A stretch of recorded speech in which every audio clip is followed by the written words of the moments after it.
What's going on? I am Nando. And I am DJ. And I am Diggins. And this is Mostly Nitpicking, a podcast where every week we pick apart a piece of pop culture by looking exclusively at the details. Oh, woohoo! Yay, hooray! This week we are on the road to Fast 9. Yeah. Well, F9, Nando. F9, F9. remember. The Fast Saga. Use the official name, please. Well, what do you think? What do you think they call it on set? Do you think they call it F9, or are they like, "What are you working on?" And I bet it's just 9. They're probably so up their own asses. They're like, "Yeah, we're working on 9," because everyone they're like, "We don't need to say Fast and Furious." They just know who we are. What else could we be working on? Us actors. So we're working on 9. I'm going to say this. I'm going to sound really stupid.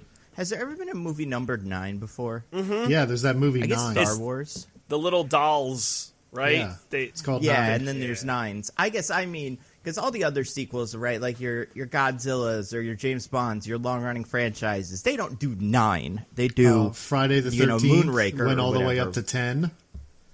But they don't call it true. that, right? They don't call it Friday the 13th 9. Right, that's what I mean. Yeah, none of the It Marvel might be. movies. Harry Potter didn't get a 9. It got an 8-2. Yeah, right. 7-2 or whatever. So, not a whole lot of 9s out there besides movies that start with 9, which that's a way to do it as well. That is interesting. That you can't get the 9. So, or, like, interestingly, you can't say it. So the 9th Friday the 13th movie is called Jason Goes to Hell, The Final Friday. However, the 8th one is called Friday the 13th Part 8, Jason Takes Manhattan. And the 10th one is called Jason X, or Jason 10 in the Roman numeral notation. You can't call it 9. You just can't call it 9. It's not allowed. It's like the floor on the thing. Well, what's the 9th James Bond movie? Is it like really bad? And then they decided to never again. Let's see. 9th James Bond movie. We've got Man with the Golden Gun. Oh no, one of the good ones. Oh, wow. Wait, is that the 9th one? Yeah, that's the wow. But you're thinking of Goldfinger. When was- Goldfinger is not Man with the Golden Gun. No, I know Man with the Golden Gun though. But 1974, the 9th James Bond movie came out in 1974. Yeah, they used to churn those out. They really did. Yeah, that's crazy to me. So, I don't mean to be too obvious with this, but Star Wars got 9, right? Yeah, Star Wars Paul's did get... 9. No, it didn't. Yeah, it did. Where? Really? They didn't make a 9th one of those. Yeah, the Rise of Skywalker is for some reason, episode Disney 9. decided that they were only going to make one movie for their new trilogy. They made The Last Jedi, and then they didn't make any others. Yeah, well, and they made Mandalorian. That kind of, between those two, you kind of piece the whole story together. It's pretty obvious where everybody starts and finishes. Yes, I love bits. Bits are fun. Yeah. There's no 9. I mean, you know what? You that's can what we'd ignore all 7 like if to you want. believe is that there's no 9. But there certainly is a 9. Yeah, what's his name? Han Solo died off screen at the start of 8 on the way to his home planet. He just already dead. Fucking amazing. Yeah. Oh man. Well, we're gonna talk about a movie this fine day. Yeah. Where characters who died, more or less stay dead, except for one. In this post-credit movie? scene. Yeah. And God, that there's one's post-credit actor did not know that was happening until they saw it in the theater. Oh, damn. Good for her. That's got to be a fun surprise. I mean, I'm surprised you're going to these in theaters. This feels like it'd be rough. Well, especially if you're her and, you have a bit of a... Yeah, like your history with them is difficult. Like, yeah, it's complicated, I guess, right? Yeah, but yeah. So most of the characters in this that were dead stayed dead, and characters that would die in future movies they did not. We're of course talking about Fast and Furious 5 or Fast 5. Yeah, the best of the names, I would say. Yeah, Fast 5's pretty good. Yeah. Although to be fair, like Too Fast, Too Furious for the second one, pretty good. Yeah, That's true. no, you're never getting better than Too Fast, Too Furious. Yeah, really, you don't think Fate of the Furious is better, Dickens? Boo. Yeah, I actually hate that as a title. I think it's very bad. 4 is the worst, right? That's the worst named Fast and Unquestionably. Furious movie. Yeah.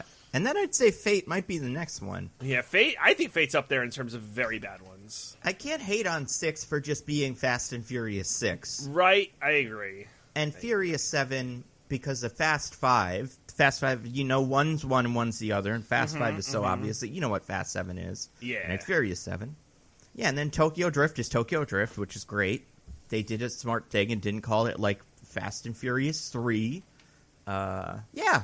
Good job, kind of. Fast and Furious. I'll give you like some B+. classic segment. Recommend. All right, guys, we got to talk about Fate of the Furious. What? We have to eventually. It's on the list. Oh, yeah, that's true. Sorry, I thought you meant today. I'm sorry.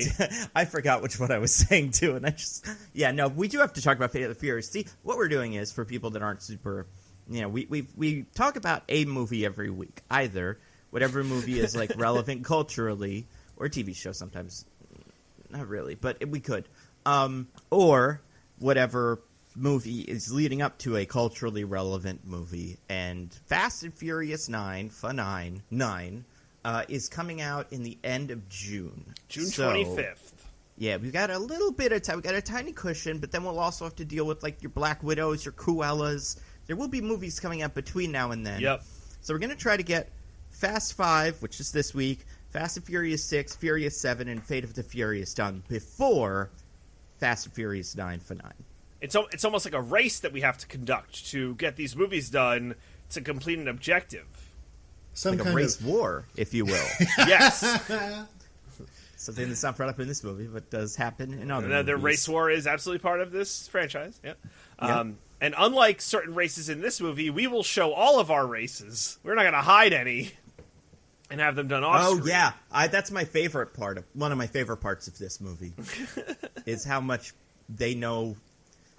They know what they need to show us on screen, and they know what they can just tell us about. Yeah. So we're going to talk about Fast 5. We are. Guys, this is going to be fun. Uh-huh. Right? Oh, we're talking about it? Yeah, No. Yeah, it'll be fun. I'm excited. I think in general, our episodes about sagas tend to be our better ones. Like, I know it's been such a long time, but everyone loved our Harry Potter episodes when we chronicled the Harry Potter franchise.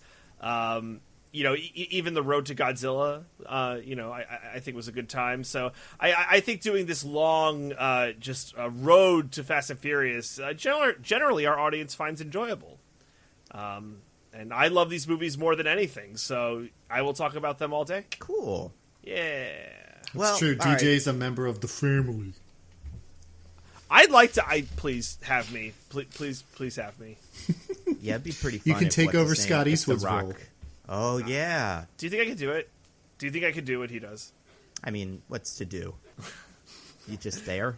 I mean, yeah, Exactly. you get like a Hollywood nutritionist to bulk up, and then you could easily do it. Thank you, guys. Oh, guys. Yeah, I even think we could get it. We could get away with doing one of those like things that you pose on the beach, where it's a cutout, like it's a big piece of wood that has a drawing of a handsome ripped man's body on it, and then just like you would stand there behind it, and then it'd be like, oh yeah, that's about the effort Scott Eastwood's putting in. Nice. Yeah, I don't know who should be more offended by that take, you or Scott Eastwood, or the beach. I take it as a compliment, so I'll let you know where I stand on that. Yeah. Well, I guess you could read into that as saying your head would not be out of place on, like a macho muscle man kind of Flex Mentallo figure on the beach. So, yeah, it's a nice thing to say. Yes. Maybe they've been doing that all along. Maybe none of these guys are really that strong. Well, if you see some tabloid photos of Vin Diesel, that might be true. Oh, God. Oh, Vin no. Diesel. I actually hate those like body shaming. Like, let's get fit people and try to body shame them. If he was maintaining however, the kind of body he has in these movies 24/7, 365 days a year, I'd be concerned for him. yeah, it's a fair point. I would like to say though, celebrities, don't try and like show me your dad bod and be like, "Oh, this is such a nightmare." Will Smith, Yeah, Will Smith. you jerk. Yeah, also, After Earth was a mess. Yeah, Will Smith. Well, Finally, was no we're good. coming for After Earth. For too long, After Earth has been getting a pass from this podcast. yeah. It's true, actually. I don't think we've ever gone after Earth. I mean, we could go after Earth if We could go after Earth. When's that stupid M. Night Shyamalan movie where the beach makes you old? When does that come out? I already forgot what that's called. Remember But that? what should we do before After Earth? So you do other Will Smith movies, or you do other movies with a similar premise? We could do Titan AE. Remember that movie? Yeah. You could do Oblivion. That's one that kind of falls in that bucket. Oh my God! We could do BC. Remember that movie? Yeah, 10,000 BC, where it's like, what if I don't know, dinosaur times or something? I didn't see it, but We could do that The Land movie where Before Will Time. Smith sees angels or whatever. no, we're never gonna tell God. DJ what it's about because he doesn't know. wait. All right. I think I know. Will Okay. Smith is a photographer, Nope. and he But keep going. can photograph people, but he can only photograph the dead. Oh, I think that's a Goosebumps book. Probably. probably, yeah. No, that's not it. What would that mean? Would he have to go to dead bodies and photograph them, or would he have to photograph? Like, would he photograph someone, and as they're being shot, everyone in the photograph would disappear but them? You know. I'm thinking it's more of a Sixth Sense scenario where he's going out and photographing people, and he doesn't realize that they're dead until, I don't know, something is revealed, and then he's also dead, I guess. I feel like it'd be pretty obvious after that first picture. Nobody's in this picture except for this. Where's this guy? You take that picture again, that guy's still there, and then, yeah. I mean, I guess maybe it's a little bit more complicated than that. I will say you're not that close, but also your movie seems about as good. I feel thank like you. Yeah, Will Smith could do a movie like that, and it'd be about as good as Incandescent Beauty or whatever it's called. Intolerable Cruelty. That's not what it's called. Incandescent Beauty sounds like the movie I'm pitching. Yeah, that's true. What's it called, Diggins? Do you remember? Collateral Beauty. Collateral Beauty. There we go. But guys, speaking of beauties, all the beauties are back, you guys. They're all coming back. Yeah. We got Male and Tyrese. female. Yeah, I was going to say male and Tyrese. female. Yeah. I was just going to say Tyrese, and that was it. I didn't want to give anybody else the role of beauty. Not because I don't think they're beautiful, but because I think it would anger Tyrese. Tyrese, He's a very proud man. A generous lover, as we have recently had demonstrated to us. Oh my my gosh, yeah. Oh my god, I forgot about that. Oh. What do you imagine you hate watching more? The Tyrese video, which we can or cannot talk about. We're to not you guys. going to. It's Okay. so upsetting. Or the Chris Weidman noodle leg video, which you still have not seen. Nope, haven't seen it. But which neither. would you hate more? Neither. Neither. I think the Tyrese one would be kind of funny to see, and then meet Tyrese in real life, and then just maybe bump into him on the street, and I'd be like, I saw that video you put out. Like, that'd be kind of funny to me to be in that place. But besides that, yeah, I don't want to see somebody's neck or legs snapped in half or whatever. So yeah, not that. I want to show you guys so bad. Ooh, all right, listeners, send Nando and Diggins No. a GIF of whether or not you want me to show them No. No, the Chris absolutely Weidman not. leg snapping video. I Yes, will gifts quit for this yes, podcast no gifts before for I no. watch that video. Speaking of videos, Fast and Furious 5, Fast 5, Yes. as far as we know, you can watch it in the video. You can rent it in a video store where those still exist. It's a great movie. I know think what so, to yeah. say. I think so. Yeah. Do we want to do an IMDb summary for the movie? Oh my god, I'm so worried about this. Yes, I mean, I do. Okay, so I have it up here, and here's what I'm guys going to tell you. It's pretty straightforward. However, do not let my telling you that lead you to omit information you might think is important, Diggins. So I don't want to be accused of tampering the jury. So that is what I'll say. Diggins, I think you've been on playing the game more recently, so I'll give you the option if you want to go first or second. Nando can go first. Okay. This is tricky. I'm going to say, after a heist gone wrong, Dominic Toretto needs to get the entire family back together to take down a drug lord and also evade the whatever his name is, a super cop who's hot on his tail. Okay, Diggins. On the run from both a Brazilian drug kingpin and international cop Lucas Hobbs, Dom, Brian, and me have got to gather the whole family together for one last job. Oh, man. Oh, God. This is really unfortunate. I have to give it to Nando. I knew it. I knew it. So, Nando's was all over the place, but he got more of the words. And so let me read it, and then, Diggins, you were so close. I thought you were saying something, I'm like, he nailed it, and you were just almost there. But Dominic Toretto and his crew of street racers plan a massive heist to buy their freedom while in the sights of a powerful Brazilian drug lord and a dangerous federal agent. So the big one was heist, Diggins. You didn't have heist in it at all. And you said Brazilian kingpin, and Nando said drug lord. Yeah, I just thought Nando had more of like what was in there, unfortunately.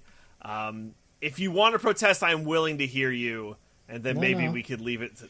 No, I think the listeners all know I'm playing a rigged game. I don't need to defend myself. Diggins, and I shouldn't even admit this because it's like this is probably illegal or whatever. But I was like rooting for you because I heard Nando's, and I'm like, oh man, Nando's is all over the place. It's just he got some words, but I was like, Diggins has got this in the bag. But even with my biases, I just couldn't give it to you. I'm so sorry. I feel really bad. No, it's fine. I mean, listen, everyone loves an underdog. Everyone loves seeing the wronged hero going up against a crooked system. So I think this is going to make a great narrative for the podcast.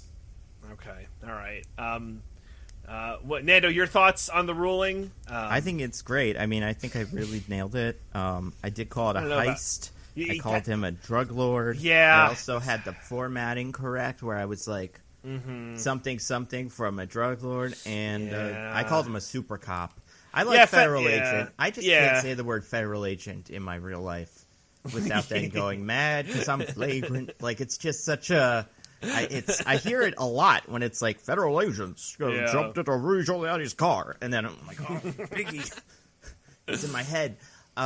But it's a hard fought match. I got to thank the big guy upstairs.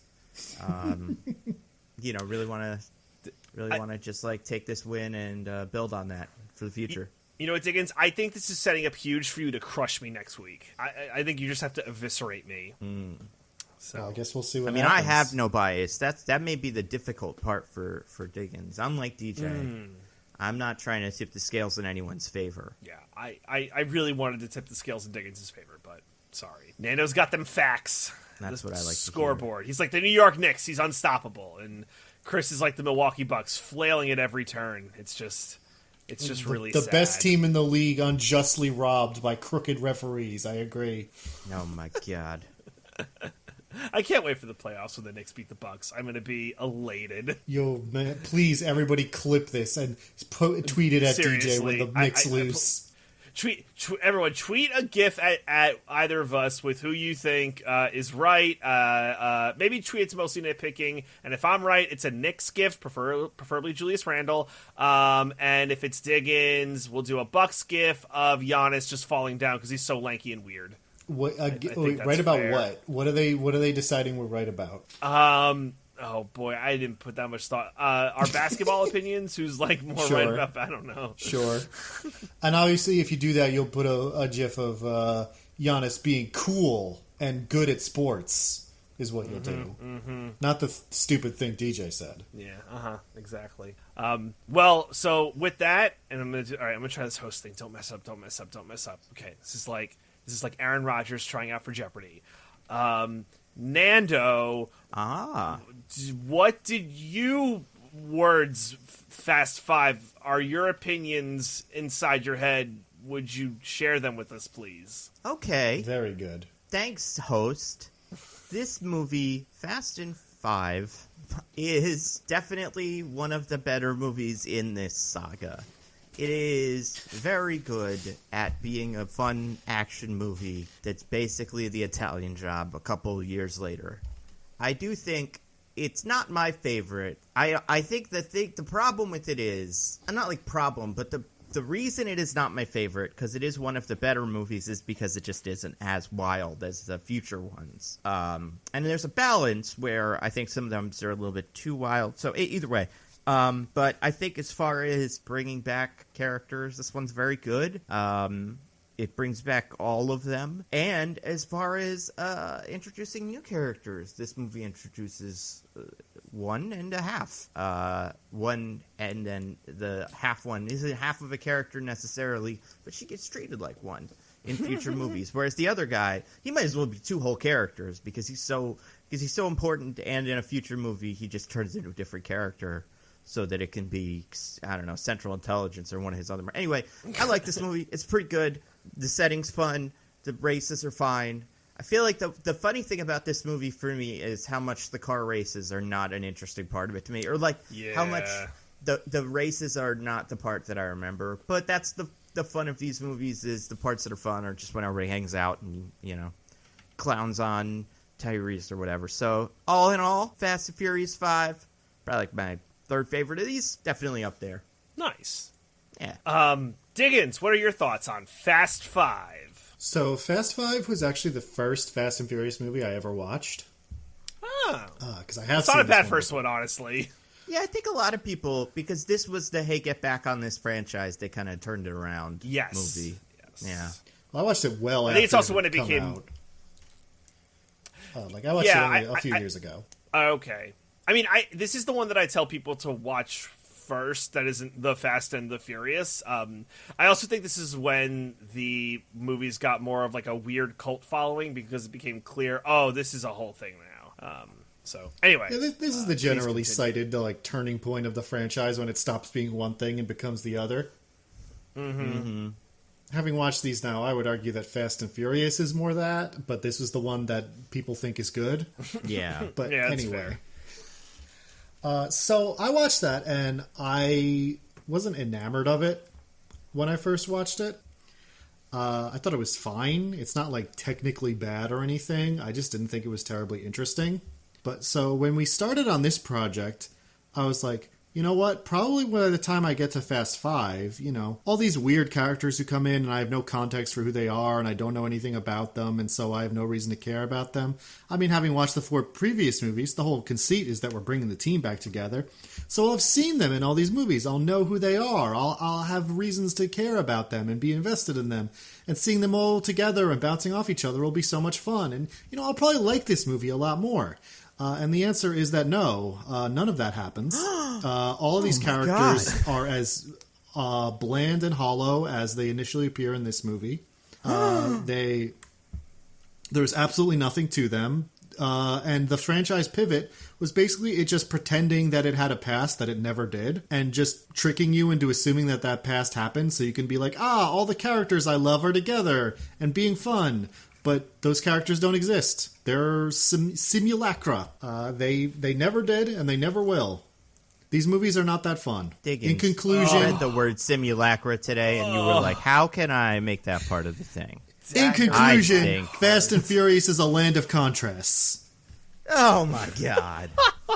DJ, I can't even... I am shocked. This is even more shocking than when both of you didn't like the good Mortal Kombat movie. This is like, wow. My brain is exploded. Okay. I'm not shocked. Real opinion. Okay. The movie's generally fun. I understand why people like it. It's really not my thing. It's still too kind of steeped in a bunch of conceits that I don't care for, and also just seems so obviously like a Hollywood franchise trying to reverse engineer being like bad fun that I just don't think it is. But I understand why people like them. Yeah, I mean, I reject that take. I'm just gonna pretend you just said all the things from before where you didn't like the movie. I mean, I still don't like the movie. That wasn't a lie. Yeah. I mean, it's you know, Diggins, you don't have to force yourself to like this. So I have a question for you. If Fast and Furious wasn't like it's because Fast and Furious is Universal's, you know, one of its few hopes that we will remain relevant to moviegoers. Because they can't even do Dark Universe, which is like their thing. Universe. Oh, maybe they can though. Did you see the news? Oh, I did not. My girl Chloe, I don't know if we're calling her that, but we could. Chloe Zhao is what a kind of a fun nickname. Chloe Zhao, Eternals' own, is making a Dracula movie for Universal that it's not necessarily in the Dark Universe, but like maybe No, it's not. It never will be. it will be if they like you it. say that. If it's I don't popular, know. then it absolutely If we have a good Invisible Man and then a good Dracula, I think the Dark Universe is back on the table, DJ. I think absolutely. You guys are out of your mind. It is the Elden Ring of movies. No, just- it's the what is it? It's the like I don't know, like Overwatch 2 of movies or something. Okay, so I'm still not getting it. But wait, they've tried and they've showed their intention by releasing demos of the game, but just Jeff keeps quitting and the game gets delayed or whatever. But like they're in their heart they're trying to make this, and I think we will get a Dark Universe eventually. What Nando is If not saying for just is, monkeys on a typewriter, you know. What Nando is saying is that the Dark Universe is the Winds of Winter, and you're trying to say it's the King Killer Chronicles, but no way. They're trying. We know they're Are we trying. being too inside baseball right now? Yeah, definitely. Okay, well, Google everything we said to figure out what we're talking about. Listen, one time one As of you we guys remain referenced a inside baseball. dream I had and told you about, so I don't think I'm being the most inside baseball we've ever been. That's true. At least these are things you can Google. Okay, well, Dickens, I accept your critique of the Fast and Furious movies, even though I actually don't think you're totally wrong. I just don't care about the things that you bring up. Like, yeah, these All right. characters have no background, but like, I don't care.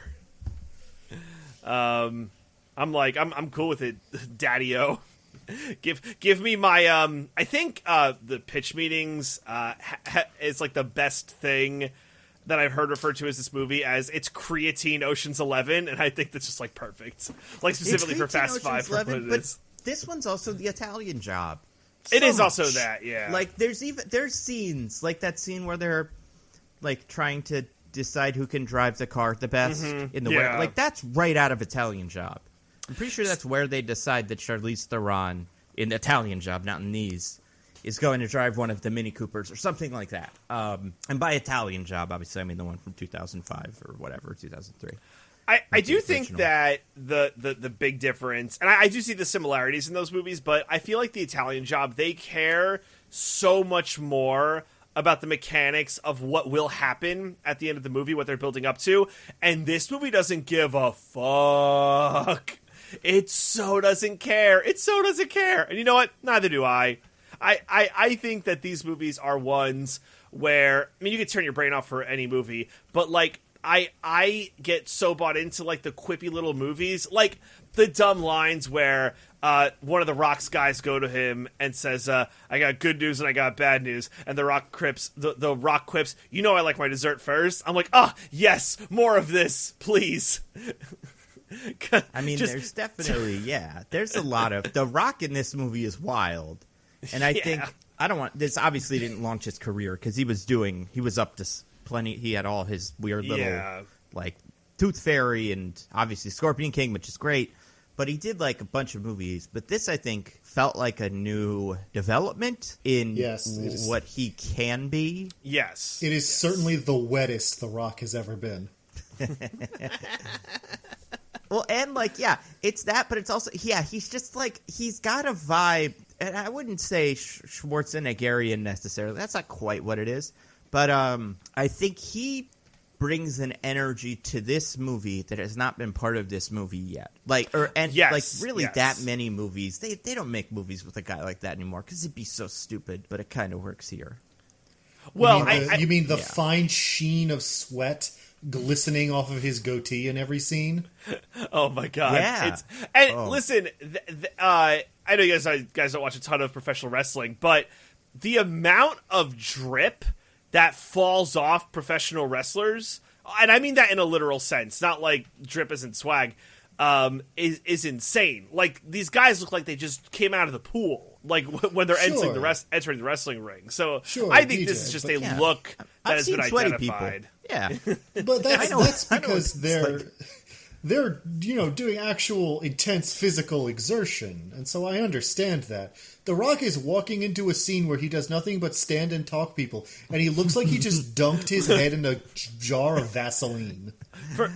Forgive me for not being more clear. These wrestlers are walking out down the ramp like this. Like they look like their hair was just soaked. It is sticking to them like lint sticks to a fine shirt. Like, plus, Diggins, you don't know the amount of muscle The Rock is like holding tightly, like in his core, just so that he doesn't explode like the Hulk out of his underarmors and stuff. His skin's probably so elastic. It's wild, and he snaps right back. But even beyond his wetness, which he is quite wet or oily or whatever, the characters have different takes on what his deal is, as we'll see. But I think oily feels like a weird way to describe him. But baby oily, like oily, kind of sounds like something that's like a little maybe like the racial something to it. But with baby oil, he's just covered in baby oil. And I guess maybe if you're a wrestler, that makes you extra slippery. Is that a thing? It can't catch you? I think it's wouldn't be good. I think it's more of a look. You grease yourself up so you can't be grappled. Yeah. Yeah, exactly. That's why they always win. That's why it's like, oh my God, Stone Cold. He's greased up like a pig. He won the championship again. But I think The Rock, well, the other thing about him here, and we'll get to more of it, but he is like or wrestling related, is I feel like he is doing, we get it a little bit in 6 as well, and I guess in 7, although I do think as he becomes more part of the crew, it kind of softens a little bit. But this does remind me of Wrestling Rock, like, The Rock, who would had nothing but one-liners and candy ass and all that stuff. Like, that delivery is really in full swing here, which is why it's such a shame when you watch a movie like Hobbs and Shaw. It's just like, man, this used to be a completely different guy. Yeah, I think the problem is these movies can't help themselves when and it's just full bear by 8 and 9, right? But once we get a guy, they must become part of the family.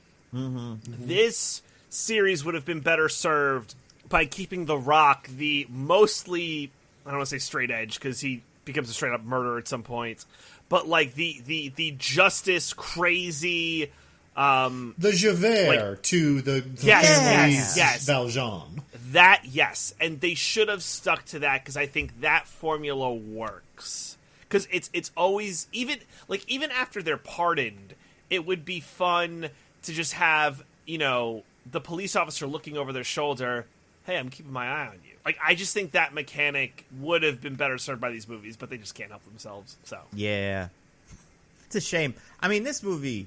Well, let's get into it. Let's get into it. Ding. Let's get into it. We have already talked about what this movie is about. Is that how Love It or Leave It? Does he say that? At some points, he's like, what a week. Ding. What a week. Ding. Yeah.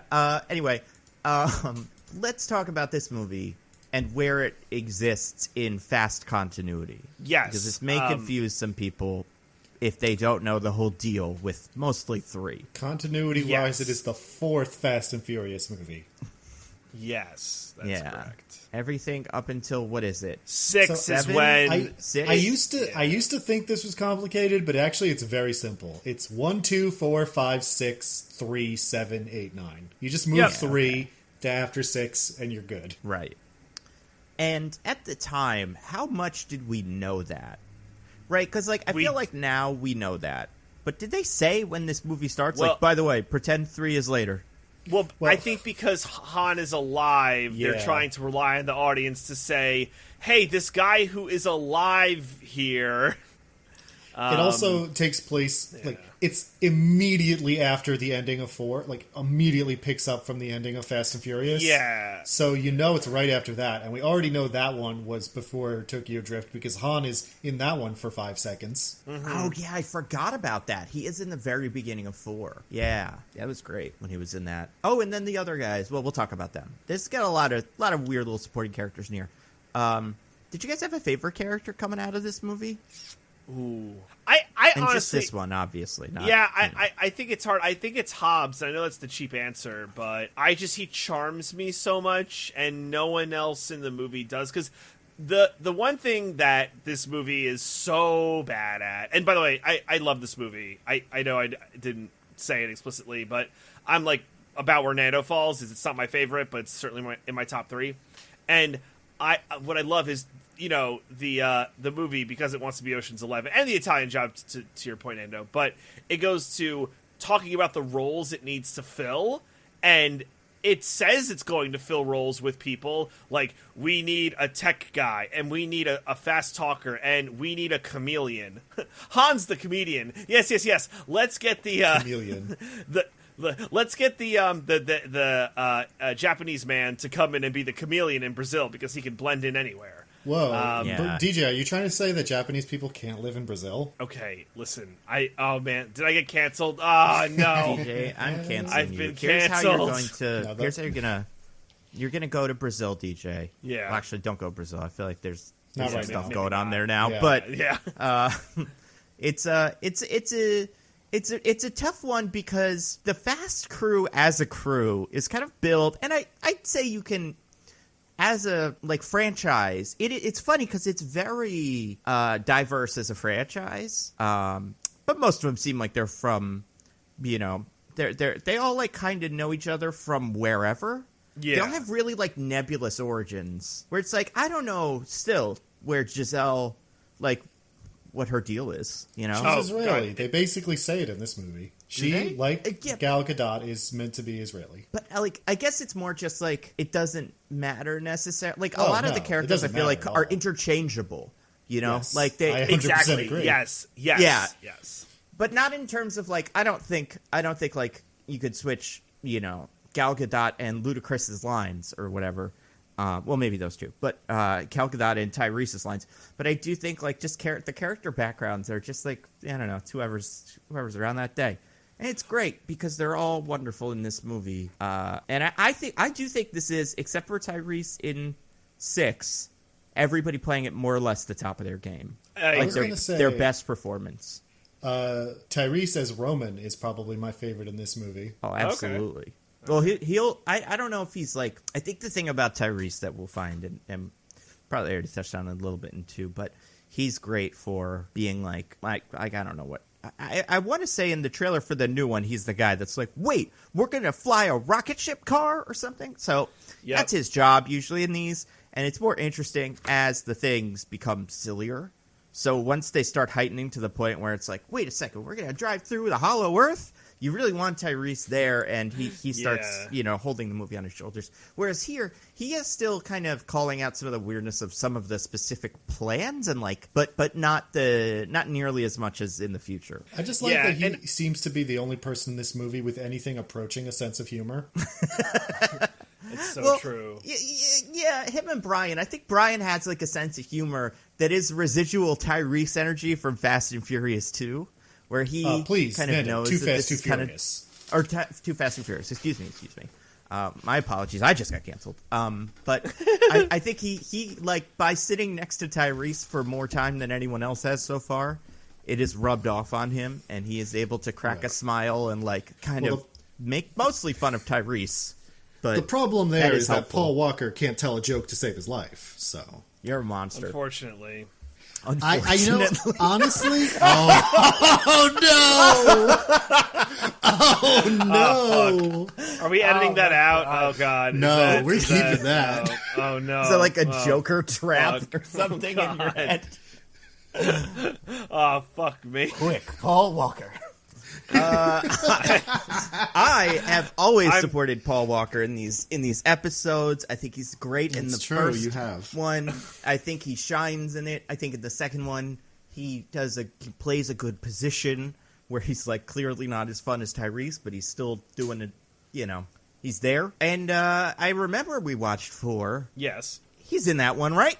yeah. So long since we've seen it. Paul Walker. Can't- Yes. Paul Walker He is must in be 4. right. What It's happens his now? last movie as a cop. He is no longer Officer O'Connor or Agent O'Connor after that. Listen, we should do this for our listeners and not me. Does anybody want to give a quick recap of what happened in 4? Letty I is legitimately can't killed remember. by running Braga. drugs by Braga. Yeah. Yeah. Then which is a Portuguese name, but they insist the man is Mexican. Then, so Dom gets all mad and comes back to the U.S., even though he is the most wanted DVD player stealer in the country. Then Brian is also on the case of going after Braga, so they end up he ends up finding Dom, and then they team up to take him down, and then some other stuff happens, and Dom goes to jail, but Brian and Mia are like, I don't think so. I feel like my problem with 4, besides all the other ones, is that trying to remember the plot of 2 and 4, I feel like there's a lot of crossover in that one of the plot points is Paul Walker and bald muscle man friend are both trying to get a job driving for some kingpin so they can infiltrate his organization, something. Right? Like, that's the plot of kind of both of the middle of both of those movies. That's true. There's even a hot, sexy lady who, like, flirts with Paul Walker Vin Diesel. Vin Diesel, yeah. Vin Diesel in one, Paul Walker in the other. But, yeah, like, so I think that's my problem with 4. And at least with 5, they did go, well, let's fix something else. What else can these guys be up to? Maybe a heist. Let's make it a heist movie. And I think that was really smart. Because also, I'm sure there is a location. Like, I think 4, does it take place in L.A.? I think, yeah, they're back in L.A. because that's where they're that from. Stinks. And that was part of the whole point. Because Mia's in it, too. And right, so, they go back to... Dom goes back to his old home.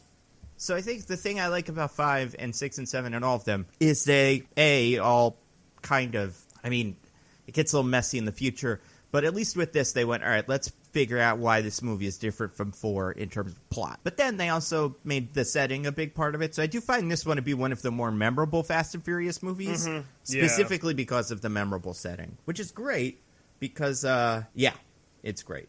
You know, I will say... Now that we're talking about it, I do think a big reason why I don't much like this series is that I don't like Paul Walker. You guys, wow. I just don't get it. You might The be a eyes monster. alone. He has such, his eyes are beautiful. He's a handsome man. I will never deny this. Talk about blue. Yeah. But he has such... To me, he just radiates such douche energy that I don't find him likable at all. He's the least douchey member of the crew. He's the That most I douchey agree. member of the crew. No, he's Easily. not. No, Easily. He's like a normal guy. I feel like you could grab a beer with him and be like, hey, Paul Walker, what's up? I feel like everybody else... The thing I think about Paul Walker compared to everybody else is like the rest of the members of the crew, minus Han, in this crew, and I guess like Mia, I'll feel like they're kind of putting on, like they're kind of trying to be, like a character, but besides just their actor being a character, their character is also trying to play a role, whereas I feel like Paul Walker's just there having fun. He's happy to be invited to the heist.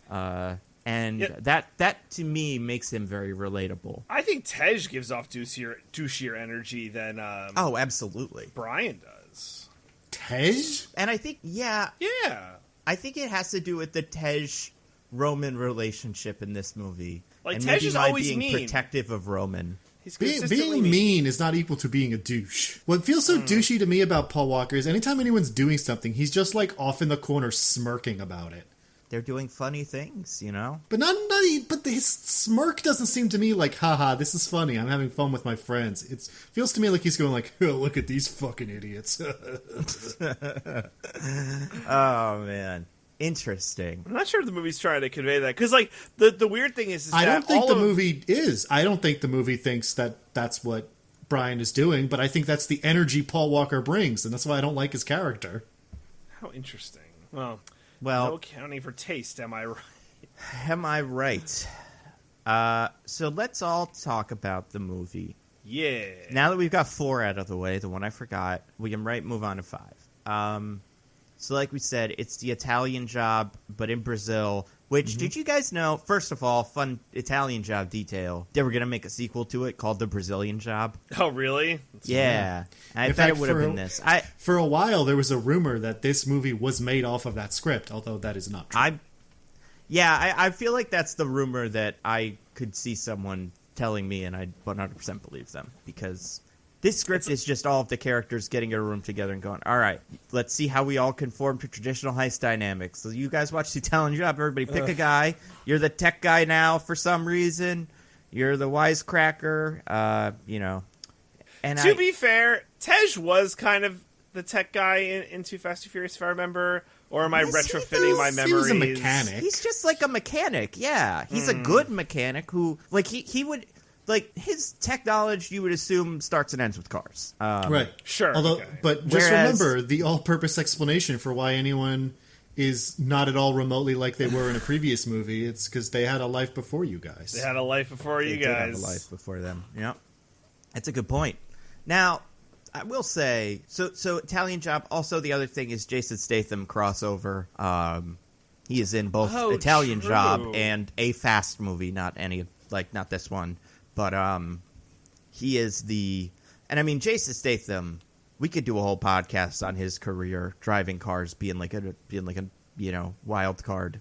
Oh, what if we did a Transporter saga? I was going to say Crank, but yes, we do Transporter as well. Cranks. Yeah, Transporter into Crank saga. We do a 5-movie stretch. yeah, of Jason and whatever Statham's Mechanic greatest hits. is, and all the other ones. Spy, just kidding. We got them all. He's a real.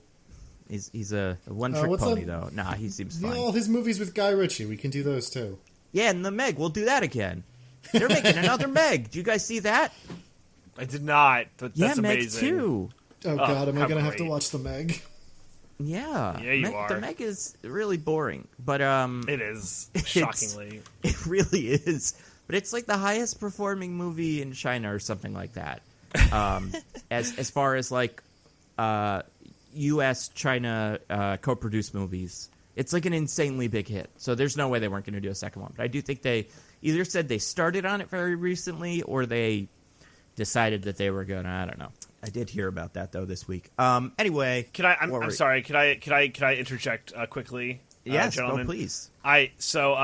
And we could cut this out if this doesn't make the cut because it might not. But I have a very odd relationship with the Transporter. So that movie I just checked came out in 2002, and my dad took me to see it in theaters. So I was 12. So 12-year-old DJ went to see Transporter in the theaters with Jason Statham, and I'm just gonna say that movie turned me into a man. I love the Transporter movie so much. I really do. DJ and for all lost of, like, his the dumb virginity reasons. to the Transporter movies. I did. I really did. I like them. I don't think I had seen the first one. I think I started with 2, and I think going from 2 back to 1 is a big step down in terms of like the wildness of the action. It is. 2's a real winner. It's real stupid, but yeah, like the bullets all have like little red trails after them. Like it's a cartoon. So I'm not going to go quite as far as DJ. I do enjoy those movies as well. I know they've like made a new one too with the kid from one of the Darios from Game of Thrones, the first Dario. I want to say quit Game of Thrones to make a Transporter movie that nobody watched. So I don't know. Anyway, you guys, we're not talking about the Transporter. I mean, we are talking about transporters. They transport things. That's true. That's true. Much. I mean, in the beginning, this movie starts with the transportation job or something. Not transportation, I guess, but yeah. Does anybody want to set the stage? Where do we start with this one? Because there's a couple big action sequences, and I think this one's maybe the most fun, honestly. We start with the end of Fast and Furious with Brian and Mia driving fast cars right behind the prison bus taking Dom to prison.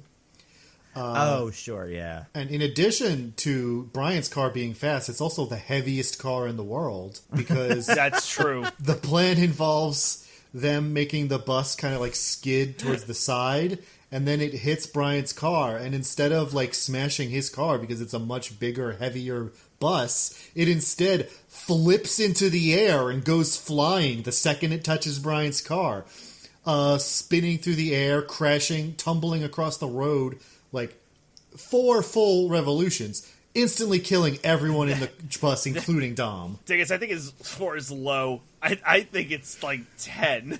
Yeah, it falls down It's so the many. mountain like Hot Rod. Like, it just...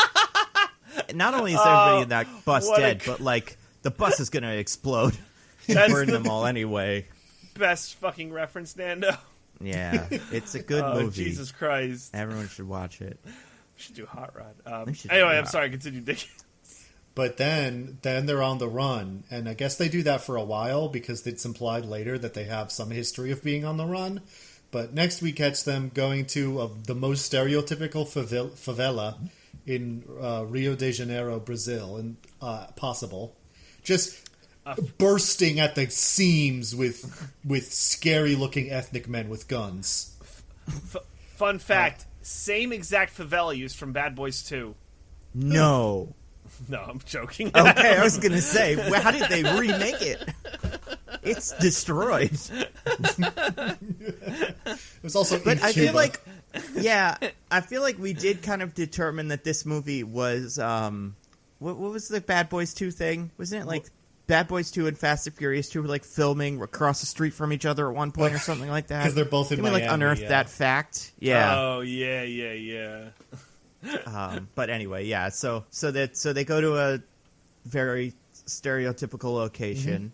And they find Vince from the first movie. Remember Vince, guys?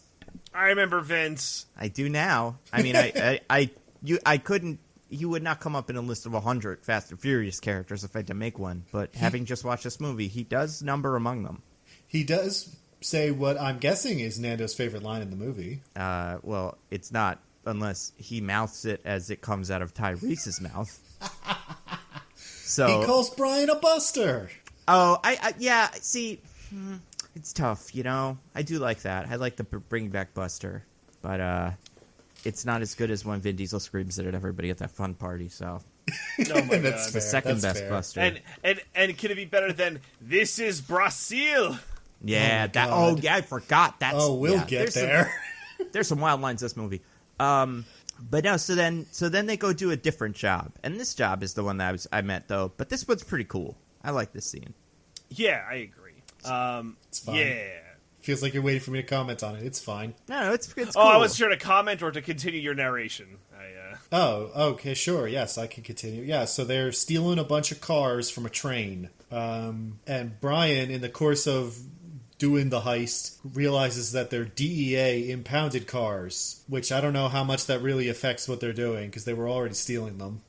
So I don't know. Well, he says that as commentary, and I must say, I found this shocking. So they are part of the job, and their job is like they are on the train to do like infiltration on the train while the others do exfiltration like of the cars on the train. Right. There are DEA agents on this train. Brian and Mia are on the FBI's most wanted list. Get a little montage being in the movie. because of all those How DVD the players they stole. All those, well, now it's for prison And all breaks, those prisoners they killed, I was yeah. going to say. We've upgraded to prison break, so I feel like it's a bit more justified. How the fuck do these guys not see them and be like, yeah, we found them?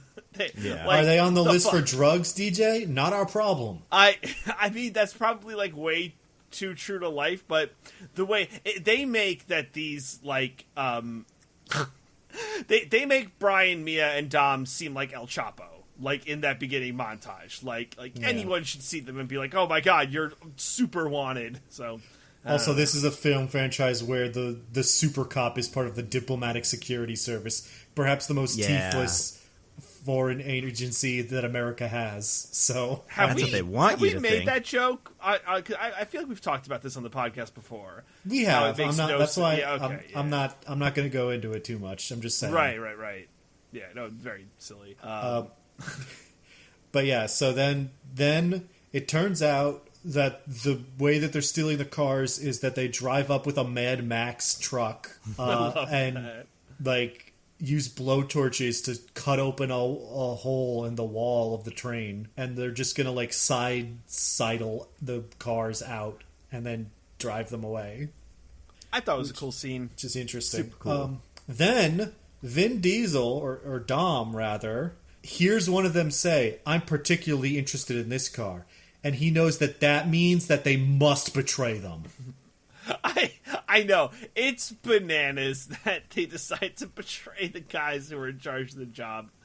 Like For what the no fuck? reason. For no reason at all. There is never any indication in the entire movie that they would have done anything besides pay them the money they said they would get if they just did the job like they were supposed to.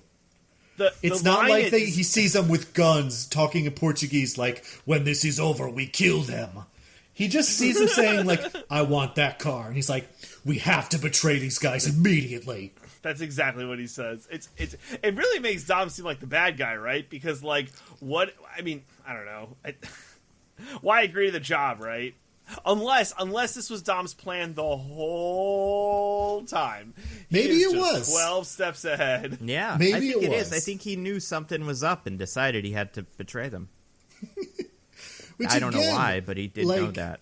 There's no indication that they had any intention beyond being like, yeah, we're not going to tell you what we actually want, but do it and we'll pay you. I mean, what do we care? Also, from the drug lord's perspective, so the reason he's wants these cars stolen is because in the car radio of one of this car in question, there's like a chip that has his drug delivery schedule on it, and that's all he DJ. wants. It's not No, a no, no, radio, no. is it? Well, it's like It's a DVD. It's like a satellite radio, I think. Yeah. Oh, But yeah. it's not the drug delivery schedule, DJ. Or cash house location. Yeah, it's all the Right. it's all the like dirty cash from his drug empire that he doesn't trust Right. with the banks because he wants to launder it, I guess. Right. This is where he keeps And it that- before he launders it. No one Right, ever and- says and that, this- but I'm assuming. I mean, you're probably right. I mean, as listeners know, you're intimately familiar with the drug trade, so Yeah, because of You know, my I trust 15 years anything as a you drug say. kingpin in Brazil, yes. yeah, right, exactly. That's why I speak fluent Portuguese, just like Mia somehow. She had a life before this movie started. I don't know what to tell you.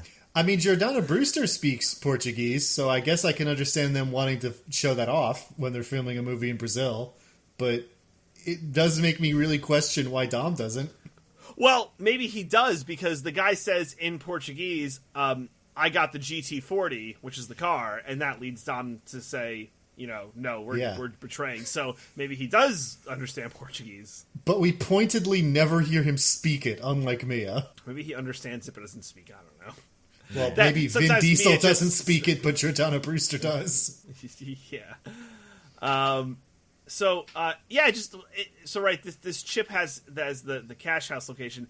It's odd to me that Reyes, the drug lord who we'll talk about, risks so much by stealing all of these cars when he just needs like a chip. Like Brian and Mia could have easily stolen that chip without all the hullabaloo of like oxyacetylene torching the side of the train to steal all these cars. Well, Mad Max style. the problem is that he only employs goons that, again, look like very scary ethnic stereotypes. So they would never be able to go on a well-to-do train like that. So he needs to hire outsiders like Brian and Mia, but he can't tell them what he really wants, so he has to set it up as this whole car. You see, it's just all a byproduct of the fact that he can't hire a single goon who's not a scary ethnic stereotype. I see the problem. I see. All right, fair enough. Yeah, this So- movie is pretty cool. So they do all this stuff. How does that heist end? That's one of my favorite details of this movie. Oh, this, I God. think, is the moment where they turn into Superman. Right. Like, For the they- third time they of the switch to movie, superheroes. Brian and Dom die. Because So much happens. And another sign that these guys were probably perfectly willing to fair deal with them if they just did the job. They insist that Mia take the car that they're after, and although they're kind of annoyed about it, they're like, "Yeah, okay, sure, we're all going to the same place. It's fine." Yeah. But Mia drives off and goes somewhere else, and they're like, "What's happening?" And then they do a big fist fight, and Dom and Brian escape in a car, in the last car that Dom drives off the train with, but they're already so close to a cliff that they just have no choice but to drive off the cliff and fall like 200 feet into the water and die instantly. Well, Yeah. no, Diggins, you said the key word there. Water. Right. You could fall into water from any height, and there are no consequences. Water is soft. That's what bathtubs are made of, you know? Yeah. That's true. It's nice to yeah. be in them. So I don't know what you think the issue is here. Yeah, you've got me there. I mean, I love too how it's just like a little splash, like they're in like, oh, it was like a 20-foot dive, like no problem. What a silly movie. Yeah, How it's many pretty shots wild. of the Cristo Redentor are there in this movie? Oh, What's that? the big. The Jesus statue thing? Probably 5 at least. It's I'd say Portuguese for Christ the Redeemer. Right, yeah. I'd guess 5. I would guess 5. I'm sorry, I just have it on playing on mute in the background while we do this, and I saw like my third one, and I was like, how many are there? They front loaded a lot, but I don't think there's any in the last hour. That's Or, fair. maybe yeah. last 45 minutes. They really want you to know you're in Brazil, but then or Rio de Janeiro specifically, but then so you're good, right? And and he says it, which is like he even makes the Christ the Redeemer pose as he says, "We are in Brazil." Yeah, for real, man. So it's like if you didn't get it by then, Vin Diesel's gonna beat you over the head. You know with it. what? He does say Brasil, which is Portuguese for Brazil, so never mind. I take it back. Dom clearly speaks fluent Portuguese. That's true. That's right. So we got all our main character. Well, no, that's not even close to true. But we got our original Fast and Furious family. Yeah. We also get The Rock in here. Yes. Real weird. What's he doing? He's investigating this crime. So in the course of the train heist, Reyes' men, the bad guys, they kill 3 DEA agents, the guys who were there seizing, but it gets blamed on the family, and that's what brings The Rock in. So Yeah. yeah. Also, I think a keystone to understanding The Rock's character in this movie is knowing that it was originally written for Tommy Lee Jones. Is that a real thing? That's true. That would not have worked at all. That Not for would've the been physical scenes, amazing. but think about the things he says in this movie. It's totally a No, Tommy I Lee want- Jones type lines. I want it for the physical scenes too. Put your funderwear on. Give me my. I like my desserts first. Just all the super macho cop stuff he says. That's like very much like a 90s era Yeah. Tommy Lee Jones tough guy role. Like what's that movie? Like U.S. Marshals, kind of Tommy Lee Jones. Yeah, yeah. Yeah, I could see it. It's so funny. So I'm assuming they wrote it for him, but they didn't write in that big fist fight between him and Vin Diesel in the end of the movie. I'm Unless guessing they made some did. changes after they cast The Rock. Yeah. Mistake. Hey, guys! Don't sell Tommy Lee Jones short. Maybe he was ready to fucking. Yeah, he could have bulked up for this. I mean, maybe The Rock isn't strong, and he just has really good T-shirts that squeeze all his muscles in the right shape. And maybe you could put that on Tommy Lee Jones, who would look like SpongeBob SquarePants when he has these big giant muscle arms. Yeah, it would just be like, oh, I guess you just press a couple buttons in someone's body, and then boom, just huge muscles. You inflate the suit, and then you're good to go. Yeah. So The Rock has a friend he makes along the way. Yes. Elsa Pataki. Is that her name? Something like that? Yep. Yeah. Yes. She is the uncorruptible cop. She's the only cop in Rio who can't be bought. There's only the one, and it's her. Because of she's got a axe to grind against crime, Because Her she has a husband loved one who has died. died, which, as the movie would have us believe later on, is very, very rare. And also, if you have lost a loved one, it means whatever you do makes you righteous in your actions. And also, you'll never, ever get over it. Yeah. Yeah. I mean, to be fair, for her, and Dom, right? They just lost them, right? For the I already forgot think her for name. her, it's implied to have been a while ago. It was I 6 think months. her name in this movie is Elena. 6 Is that months. right? Elena, yeah. Elena Neves. Yeah. Right. Elsa So it's- Pataki, the actress's name, and she's She's married to Chris Hemsworth. That's the only thing I know about her besides this. So it was only 6 months ago, Good which for that's her. still, yeah, right, Yeah. for real. But 6 months is still a pretty raw wound. No, I you're would right. say. I thought it was longer than that. You're right. That is And- soon. And for Dom, it's probably maybe even less time, right? It's really I mean, not Dom, clear it's how been, much like, time they were on weeks, the run right? before they ended up in Brazil. Yeah, I guess that's true. True. Yeah. So I mean, Tyrese hasn't aged a day, but it's so hard And he to never tell. will. none of them really. And he never will. That's right. I think, so she's in here, and she is doing the bare minimum as a potential love interest. Oh my god, Vin they Diesel. have negative chemistry. It's so bad. Amazing.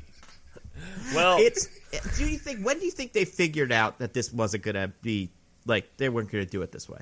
Apparently they killed filming her. this movie since they added the credits scene. Well, yeah, like, there's no way that... Like, I would imagine this movie was written with her ending up being his love interest, and then maybe they figured out at the very end, like, you know what, let's bring what's-her-name back. And then they couldn't change all of the chemistry they had already here, but they did have to, you know... So they had to keep it, which causes lots of problems later. But it is very strange. Yeah, I mean, it's... I was going to say, I actually think this movie's better without Michelle Rodriguez. Yeah. If I'm allowed to say so. Sure, yeah. I don't Please think make she your brings case. anything interesting to these movies besides being the one that does the fist fight with the other girl one. Oh my Like, I feel God. like in 6... I'm not saying that that's all she can do. I'm saying that's all they let her do in these. No, 'Cause 6 I know. and 7, there I'm is saying, an oh my- identical professional wrestler character who she has to do a fight with in the middle of the movie. And I'm that's her saying, whole oh my God, contribution. to the movies, not to you, Nando. Yeah. It's tough because I just maybe it's Vin Diesel. I just don't think anyone could like that. I've never believed any of it. None of the sexual chemistry between any of these characters, except for Paul Walker, obviously. You know, what can you do? But like when it comes to Vin Diesel, I will give Paul Walker. He does have good chemistry with Jordana Brewster. I believe them. but yeah, like Vin Diesel, Giselle, Vin Diesel and Elsa Pataki, and then Vin Diesel and Michelle Rodriguez. It's, you know, sure. Also, again, I mentioned this on several podcasts, but I think it's worth bringing up. You can't ignore just the simmering sexual tension between Hobbs and Shaw in that movie. Oh, they need to kiss. That's They true. need to kiss. Wait, Hobbs and Shaw or Hobbs and Dom? Hobbs and Shaw, like between Jason Statham and The Rock. Sure, Right. sure. I mean, I think you could say that about Hobbs and almost all the characters, right? They all kind of shudder when he comes into a room, and that's why Tyrese, the most vocal of the friends, feels the need to make all of the jokes at his expense in later movies, is because he's covering up how in awe he is at the physicality of Dwayne Johnson's guy. I feel like Nando's revealing a Hobbs. lot about himself in this commentary. I can't remember what anybody's names are in these movies. What's his first name? Luke. Lucas Hobbs. Hobbs. There you go. I want to call him John Hobbs. I think that can't be it. I like Anyway, John. That's a philosopher, Nando. yeah, right. Like that's. Oh, Yeah, I get that's confused a lot. Fast and Furious and philosophers. So they find out that there's computers, microchips, and stuff, and then Yeah. that's when the real fun begins. yeah, baby.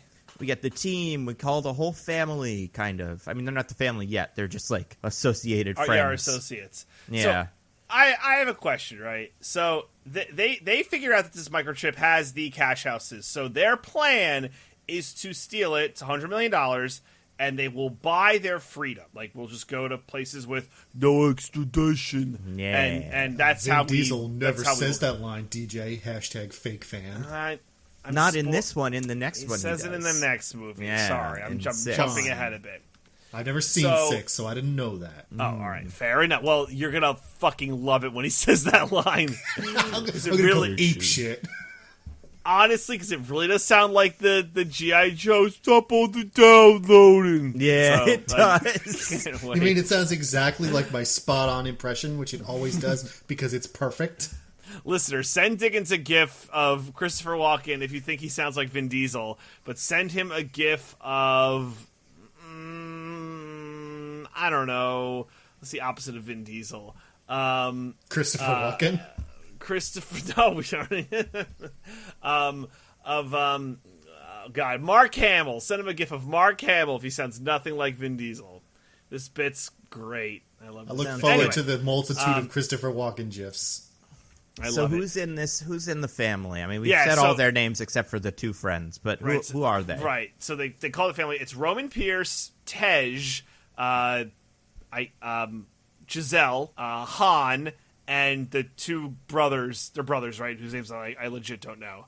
Yeah, I think it's but the two Tego brothers. and Rico? Yeah. Diggins is the best. So they call all them together to bring them in on this plan. Question: how? Carrier pigeon? Is there a little underground network of spy? How the fuck do they get the word out? Because it's not Ocean's 11 or the Italian Job where they literally just call these people or go to them. Like, these people are on the run. How the fuck do they call them? I'm not sure any of them are on the run besides these three. But I'm saying, how do they call them? Because they can't go to them. They use the drum. The drum? Yeah. Am I missing something? Don't worry about it. All right, cool. So they use the drum to call, and they're all here, and they say, we're going to steal $100 million from the top drug lord who runs Rio de Janeiro. And I must say, Roman brings up some incredible points. I super identify with Roman in this scene. Yeah, he's and the best one. And I think it's crazy that the movie wants you to think that he's crazy for thinking it's bad to rob the drug lord of Rio de Janeiro. Thoughts? I mean, thoughts correct. However, DJ, we've already skipped over the best part of this movie. Which is sorry. When they all meet, and then Giselle tries to kill Tyrese. Oh, yeah. I'm sorry. Almost really goes south fast. I onerously skipped that. Would you like to talk about what happened there? I'm so sorry for skipping that. So Tej and Roman, I think, are the two that meet up first in the warehouse or whatever. And then Giselle comes in on her motorcycle, and she says, she's like, pulls off her motorcycle helmet, and it's like, oh my God, a pretty girl. And then I think Roman comes up to her and he's like, hey, his legs are sexy. When do they open up? And then she's like, once I murder you. And pulls out a gun and just holds it up to his head. It's so funny.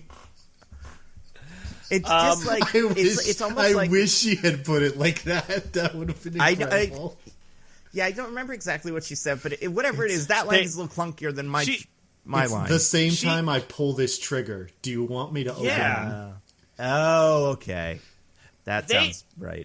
They could have framed that line better to make her seem like a badass but not silly. Like, she pulls out the gun, she goes, I'll make you a deal. I'll open these legs, but I get to pull the trigger. What do you think? And that, right? Like, is there a way to just, like, reframe that line so it's not like, they open at the same time I pull this trigger. Do you want me to open them? Right? Like, it's... Also, everyone continues to sexually harass her from this point forward, except then she's cool with it. Great point. I mean, Han doesn't sexually harass her because he's too quiet. He's too busy eating those chips and smirking. Yeah. The only thing he does in the entire movie. He drives. It would have been so. One point. Well, it would have been so good because there's a part where drifting is a big part of the movie, or at least maybe it might be. But, like, the fact that he's a great drifter doesn't come up. Like, he gets the closest to a best time, but at no point does him or anyone else go, man, if Han's drifting can't get it that fast, there's no way to do it. Or he's like, oh, this is a hard turn, but, I've been working on this thing. Yeah. Let me try it out. Oh, right, because the drifting hasn't happened yet. Fuck! That would have been so good. Well, it's almost like it's like the Italian Job and Ocean's 11 and heist movies, because they're not all just a mess of all the characters you kind of know and like. Usually have to justify why individual team members are on the group, like for some specialty they have. The exploding one and the actual one that's a good driver and the one that's a safecracker or whatever. But in this, it's just like they all possess pretty much the same set of skills. One's a hot lady, so that's kind of helpful in one specific situation. But besides that, they're all interchangeable. And Tyrese, I guess, has a big mouth. That is always what he brings to the table, and why I always love him. But yeah, none of them. The skills are so. Even when you just get to like, what's the difference between Dom, Brian, and me and Mia in like any scene where they're all driving? They could all just switch cars; it wouldn't matter. I mean, absolutely, definitely. I don't think the strengths of this movie are the characteristics or qualities of the family members. I think they are the interactions between the individual family members where you kind of get some fun things happening. The chemistry, the secret sauce. I think that's more where this franchise is successful. Yes. So. Oh, for sure. I mean, and I think this is again why Roman shines so much in these big team movies is because he usually at least does something differently than everyone else. Like because the movies remember that he has a single personality trait. Yeah, and he is the actor who seems the most okay with being the dummy, like or being like in. You'll see it later in more of these movies, but like he's the one that has to chicken out or be, fall out of the thing into another thing, and like something that Vin Diesel would never do. Well, And as it we've puts recently him in learned, the most Tyrese is interesting cool with a part lot of these things. movies. What'd you say? As we recently learned, Tyrese is cool with a lot of things. Fuck. Also want to say, speaking of people being buff and stuff, we talked about this with The Rock a little bit. And I think this is true of most of Hollywood, but I know it's true here. They all do push-ups the whole time when they're not acting. You guys heard this? So they can be extra swole. I feel like you could definitely see it with The Rock, but I feel like The Rock probably started doing it, and everybody else was like, oh, fuck, I gotta do it too. I don't want to be the one guy just laying around on set. Maybe that's why he did that one vague post that one time about how Vin Diesel doesn't work hard, because Vin Diesel wasn't doing push-ups. I remember that weird controversy. That was so silly. Yeah. Well, it definitely had something to do with Tyrese as well. Or, like, Tyrese got pulled into it in a way that was like, this is about you now.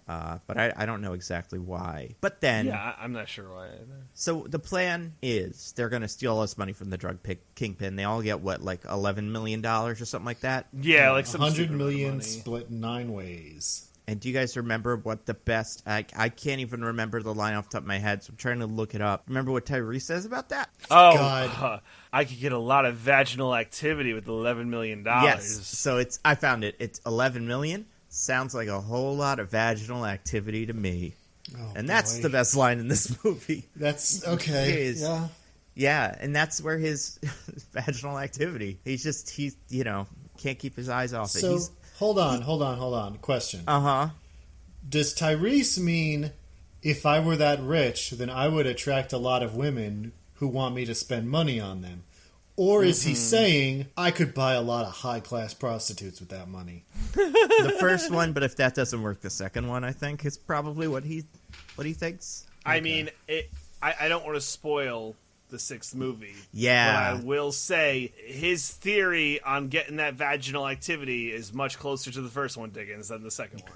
And I'm not trying to throw any shade on sex workers here. I just want to know what he means. I mean, I think I think from what we'll see, it could definitely be that first one. But yeah, he's got a one-track mind. So what's the heist? What are the important specifics of it that make it kind of interesting? So there are 10 separate cash houses that they need to steal from. And they go, 10 heists at the same time? That's impossible. And Vin Diesel There's only goes, 9 of us. We need one yeah, more. right? Exactly. So their plan is to alert Reyes to their presence in the most ham-handed, insane way so that he will consolidate his money. Yep. Sure. Well, Feels a little... They decide over to the take a top. page out of the book of movie villain Heath Ledger's The Joker from 2008 film The Dark Knight. Unnecessarily so, I might add. They break into one of cash houses and set a lot of money on fire. They didn't need to.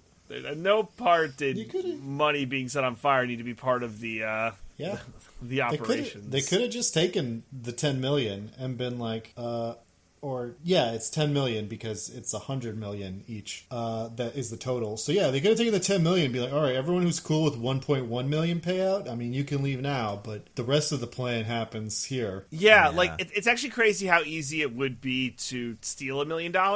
And Elena makes the point later, because Hobbs gets the report like, hey, someone stole from Reyes.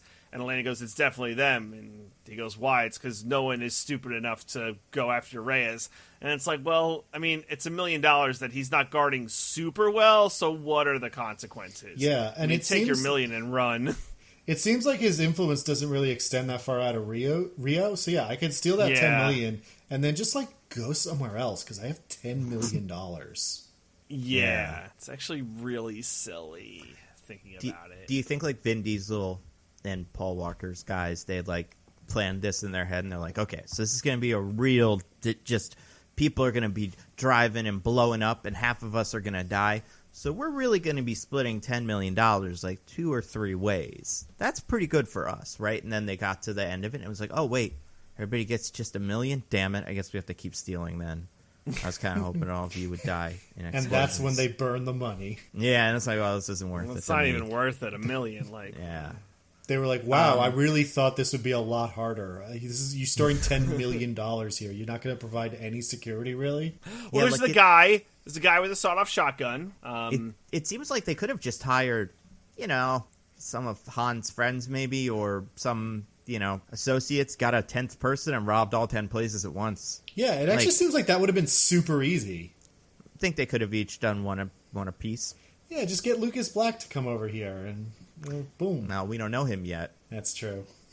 We get who was the guy? Was there a guy in 2 that was like the guy who owned the shop with Tej, who was like a friendly, mechanic guy? Yeah. Get that guy. Yeah. I'm pretty Call sure him. there is another person from Fast and Furious 1, so presumably the most family of all the family, who just never shows up again. Wait, who? I'm trying to think. Because, obviously one of them dies. One of those guys. Right. And one of them is Vince. Leon. Leon just never shows up again. Huh. I forgot about him. Because Vince is in this movie. Jesse dies in 1. But Leon is fine at the end of the movie. He could theoretically have shown up again. That's true. Yeah, they should have done that. Also, Vince isn't in on the plan when they're saying 9 ways, and then later Vince is in on the plan. So they could have just had Vince. Oh, yeah, that's true. I forgot he wasn't That's a part good of the point. 10 or the 9.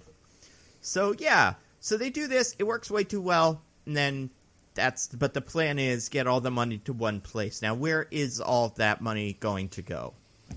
Into a fucking police station. The cops are in on it. It's okay if we crush them with a safe. It turns out The Rock wasn't using ridiculous hyperbole. He literally has paid off every cop in the entire city who isn't Elena. Yes. And Which is crazy. yeah, it seems like that would cost a lot of money. $100 million, I'm sure, would cover it, but I don't know. I'm not sure it would. There's a lot of cops in one city. Yeah. Especially and a city the I size guess- of Rio. Yeah. You should probably reevaluate. At one point, Reyes walks into the police station and acts like he's the president. He's like, yeah, I own all of this. I feel like Yeah, you could probably get the same efficiency by just paying off a select few key cops, Yeah. Right? What if Pay he's off just one cop a lot and be like the main cop, and then just be like, don't let anybody investigate me, and then fire him if they do. That's how they do it in real life, I assume. Maybe he just has so much money he doesn't know how to use it properly, and that's why he so poorly guards $10 million. That's Right, true. because he can't afford any guards who aren't cops. Yeah. Speaking of cops, at the same time, this is my favorite part of the movie, and we did talk about it a little bit, but The Rock is trying to figure out what's up with Vin Diesel and friends, because he knows something's up, and they have the car, and he tells the guys, take this car apart and find out what's missing. Opposite. Or whatever. Put it back together and find out what's missing, because Right, the family already took it apart. Yeah. And he does. And then the guy's like, nothing's missing.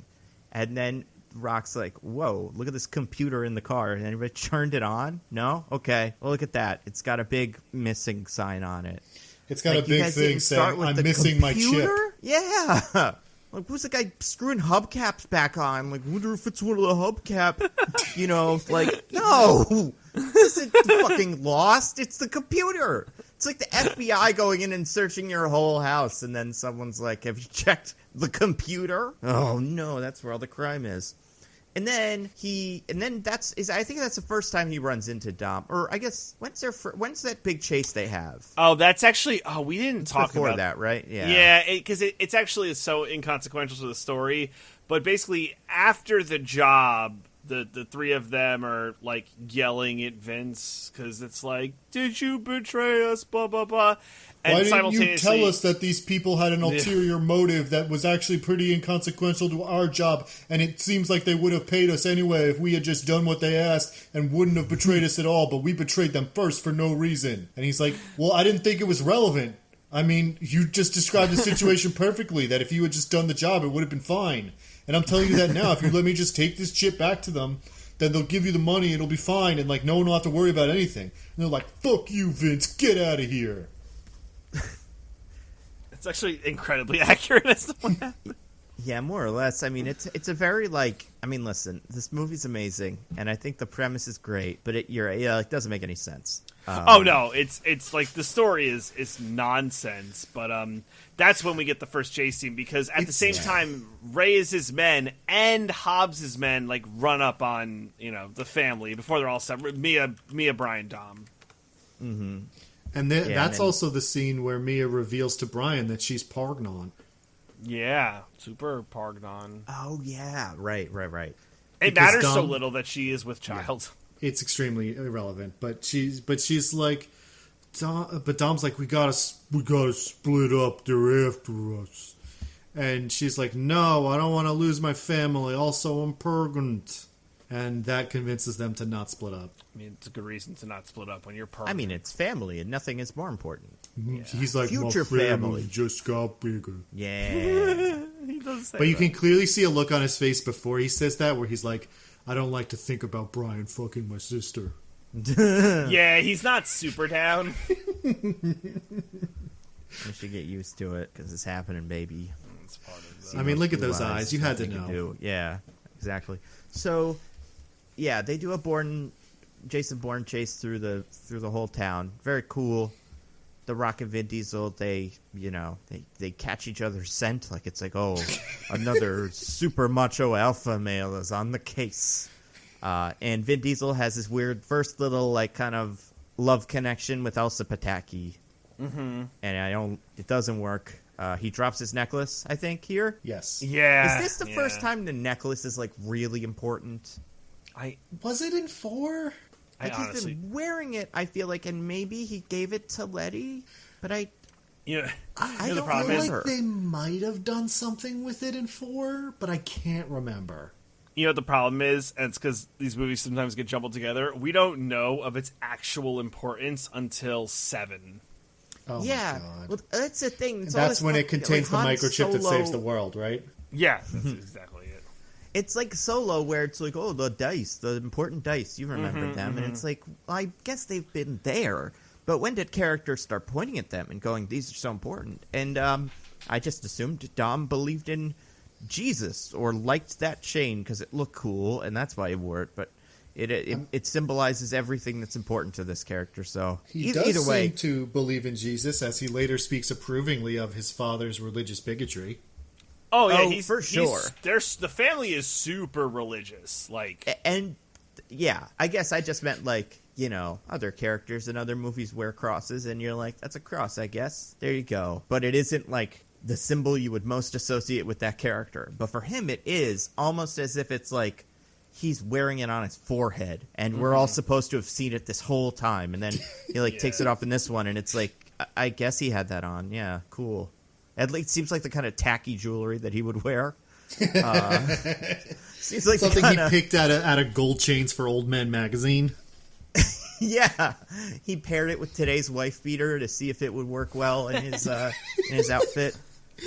Like, it's weird. It's weird, but yeah. So him and Elsa Pataki are very much in love. And then we get all the fun stuff in the middle of the movie, which I actually think is probably the best part of the movie, besides that one chase with the Corvette, which I do enjoy in the beginning. But yeah, all this stuff where it's like palling around, clowning, and that's great.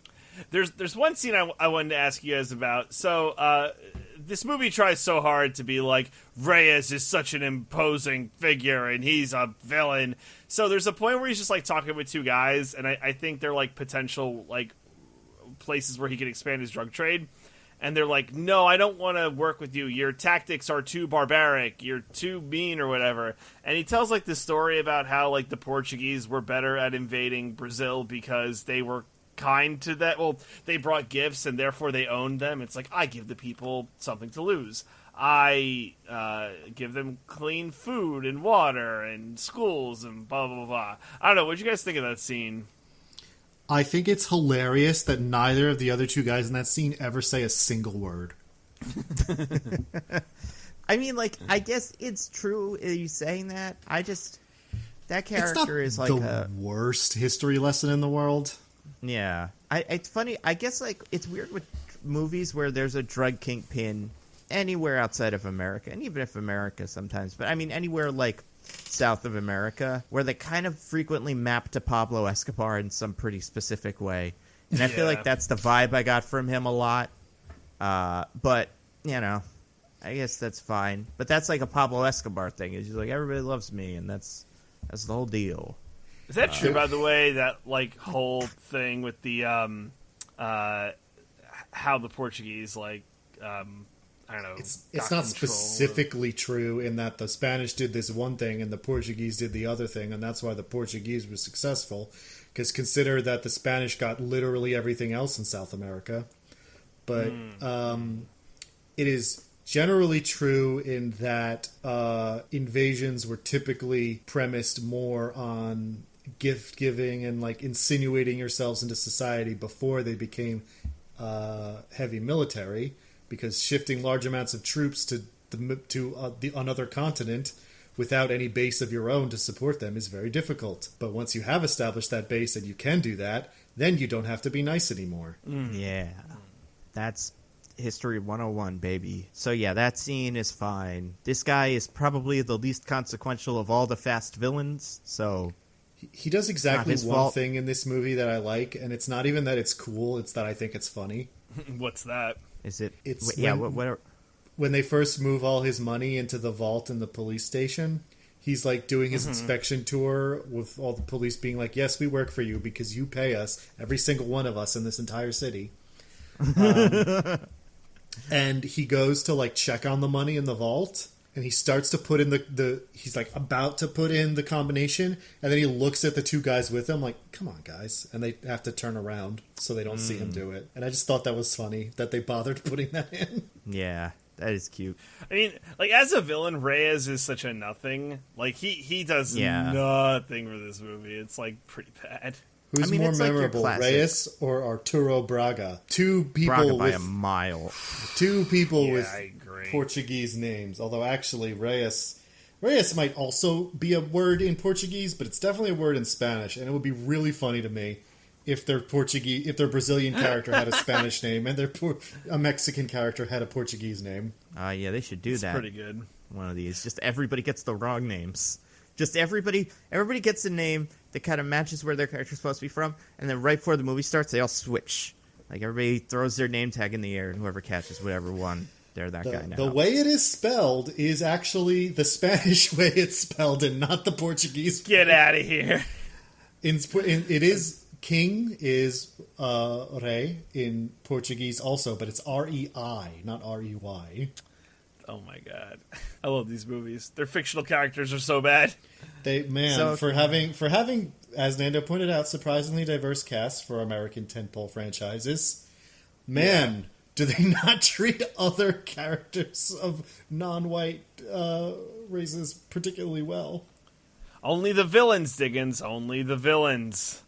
Yeah, it's weird, because the villains will get quite white from here on out. Yeah. Exclusively so. With frequently some other, like, you know, secondary antagonist. 7 has one. I want to say 6 might as well. But I think it's a consequence of having these movies getting a little too big, and then it's like, well, we wanted to get Jason Statham probably in 1, but we couldn't. But now he wants to be in it, so I guess he's the bad guy now. And then it's like, well, I don't know, it's fine. Guys, let's talk about a couple really quick details before we get to the end. They blow up a police station, fill it with poop. That's pretty fun, huh? Oh my god. It's so silly. It was the weirdest way to, like, get them as part of the infiltration thing. By the way, none of these people do what their stated jobs are. Han was supposed to be the chameleon, the guy who could blend in anywhere. Giselle was supposed to be the gun runner. The two brothers are the precision drivers. Like, none of this is what it is. No. Dom and Brian are the precision drivers. I forget what the brothers are. Giselle is the heavy. Yeah, absolutely never comes up. Han is the chameleon. Never comes up. Tyrese is the fast talker. Sort of comes up once. Oh, sure. I mean, time. that comes up in this scene where he's like fast talking the evidence person, and it's pretty. Yeah. That's about as close as you get to like a straight up heist movie. Well, it's planned funny bit. because he fails to fast talk the guy, and then it turns out failing Right? to fast talk him was the plan. Yeah, it seems Well- like just if you talk enough at this guy, he will relent, and Well- Tyrese can do that. What's so dumb is that, so they use Brian O'Connor's old FBI stuff. Yeah. And the guy says, the badge says it's Caucasian, and this is Tyrese, right? And he's like, yo, I got a tan. What? Brother can't have a tan? And it's like, what? That's not Also, they you're, misprinted. you're using the FBI badge of a man who is now on the FBI's most wanted list. If he checked even a little, he would instantly know what was up. Yeah, I feel like, and this should definitely be in a how it should have ended video or something like that, where just the villain goes and he's like, okay, so I'm putting all of my money in the police department. Okay, cool. If anybody walks in that you don't recognize, definitely shoot them. And then this guy comes in and he's like, wait a second, you're pretending to be a white FBI agent? Okay, I think this is what he was talking about. We kill this guy. And then, yeah, that's all you need. It's true because Reyes owns all of the police, so you can just tell them to do whatever, right? I mean, it seems In like fact, this is pretty suspicious the whole time. Isn't this specific guy in several scenes and is specifically shown as being a guy on Reyes's payroll? The evidence locker dude? Yeah. Probably. They probably use the same actor for all this stuff. That's so dumb. Also, what they do is they have a little car in a box. They're so loud, I feel like. I've never seen one in real life that I've, I don't know, maybe they've been sneaking around me this whole time and I've never noticed them. But they seem like they would be quite loud. And just driving by people's chairs and stuff. But, also then they put... Wait, hold on. Also, the way Dom and Brian get cars for this plan, they need fast cars for their plan, is that they go to the local street racing scene where everybody knows them because these local LA street racers are apparently world famous. Yep. And they race them for cars, which means that Hobbs, who knows that he's looking for world famous street racers, has never bothered to check the local street racing scene to see if anyone has seen them. It also means that because this whole time Hobbs is looking for the family, Reyes is also looking for the family because Dom burned $10 million of theirs and he wants and whipped to kill off all his of mask them. and showed his face. So, yeah. So it also means Reyes has no people as part of the underground street racing, whatever. So the underground street racing scene in Rio is not involved in the drug running and has no undercover federal agents. Right. Well, I can't speak for Reyes, but I will say for Hobbs, he can't go here because it is far too sexual for him. He is a sexless mountain of a man who does nothing but love his daughter. And there are women here just straight up not wearing pants and not wearing bikini bottoms or thongs or whatever. Just it's so weird to look at. It is. It's like a skirt, but if the skirt went up to their waist, Yeah. it's what? It's real weird. I will also say that while the jobs are vaguely defined and they don't really make sense for a lot of what people do, everyone at least does something, except for Han, who never does anything for the plan. Well, his job is to go get Reyes' handprint, because I forgot if we said this, but so after the mini car... Oh, by the way, they do the underground street race, and they don't show it to us, but they just come back with a fast car. Yeah, so there's it's literally great. a race in this movie we do not see, which is so funny. Amazing. Yeah. And seemingly they probably do it a couple times, because they come back with new cars. So this is they're going back and forth from the underground race scene undetected by Hobbs and Reyes. Oh, and by the way, there is a scene before this where Hobbs is like, if we see a 70s Charger from any of our satellites, because we're the government and we have assets, we have to flag him immediately. And they eventually do get a hit, but it's only when it's convenient for the movie, because this movie doesn't give a fuck about consistency, and I'm here for it. I mean, listen, the other thing about the street race that I do want to get to, that this is not the street race, but the street race atmosphere, like I was saying, it's way too sexual for Hobbs. Also too sexual for you and your brother-in-law, pretty much. Vin Diesel has a weird moment where the girls with the butts walk by them, and he's like, "Ha ha! Now we're in Brazil, baby." And Paul Walker's like, "Yeah." And it's like, dude, come on. What are you trying to do? Yeah, because Brian can't be like, "Yeah, I love these butts." It's like, dude, you're about to be a father to my nephew. He's like, "High five! We're definitely gonna, leer at these women." But I guess I don't know. It was 2011, different times. Different times. So they blow up the police station with poop. Really good stuff. They try to drive. They try and drive real good because they have to get around like the police cameras.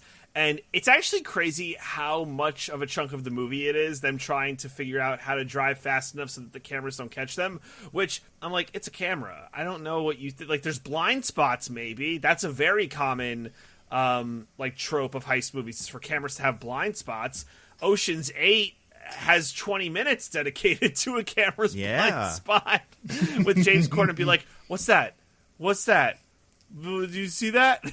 What is that?" God. And so I'm like, that's like a weird thing to focus on. Another point of the movie, so what you were saying is that Han has no job. So they have to get Reyes' handprint to open the vault. Now, Roman acquires an identical vault to the one in the police station that I guess just gets mailed to the little warehouse where their hideout is, setting off no red flags of Hobbs or Reyes. Like, they must just live in this like little timeless bubble. I would imagine also a company that makes high-end vaults also like works closely with security companies, and if someone seems to buy a vault for no reason, they might alert them at least. Also, how much money did that cost? We already saw them burn $10 million. Maybe money's like not a huge issue. I was going to say, this is also one of those resources where I have to question how cost-effective it is to even pursue this. Like, do you need the money if you can afford to buy this safe?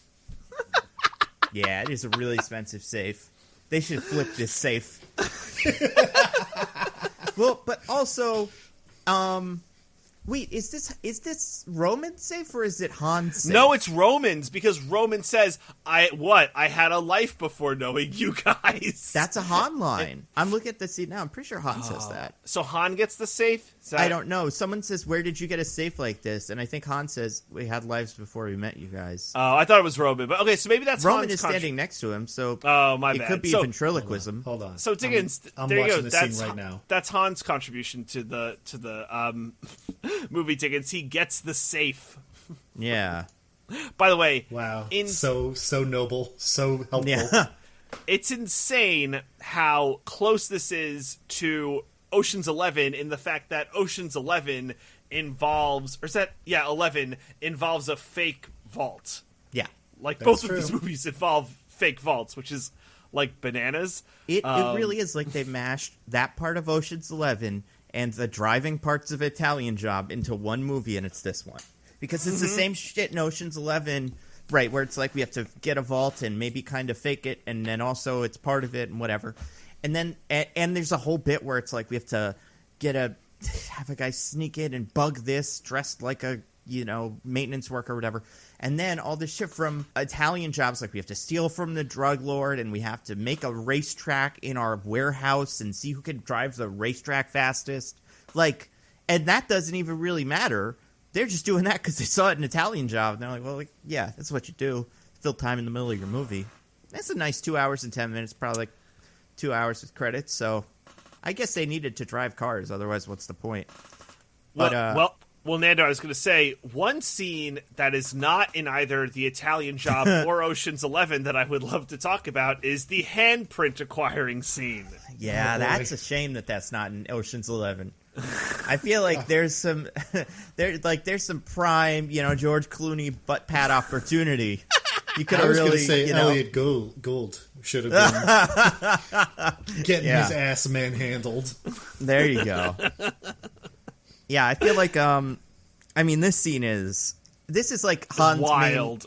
This is Han's main contribution to the team is but it's being not here even to witness his. this. Oh yeah, I know, but he has to be here so we can, be like wowee, because otherwise she would just do that and it would be weird. But he needs to be shocked with us, the audience.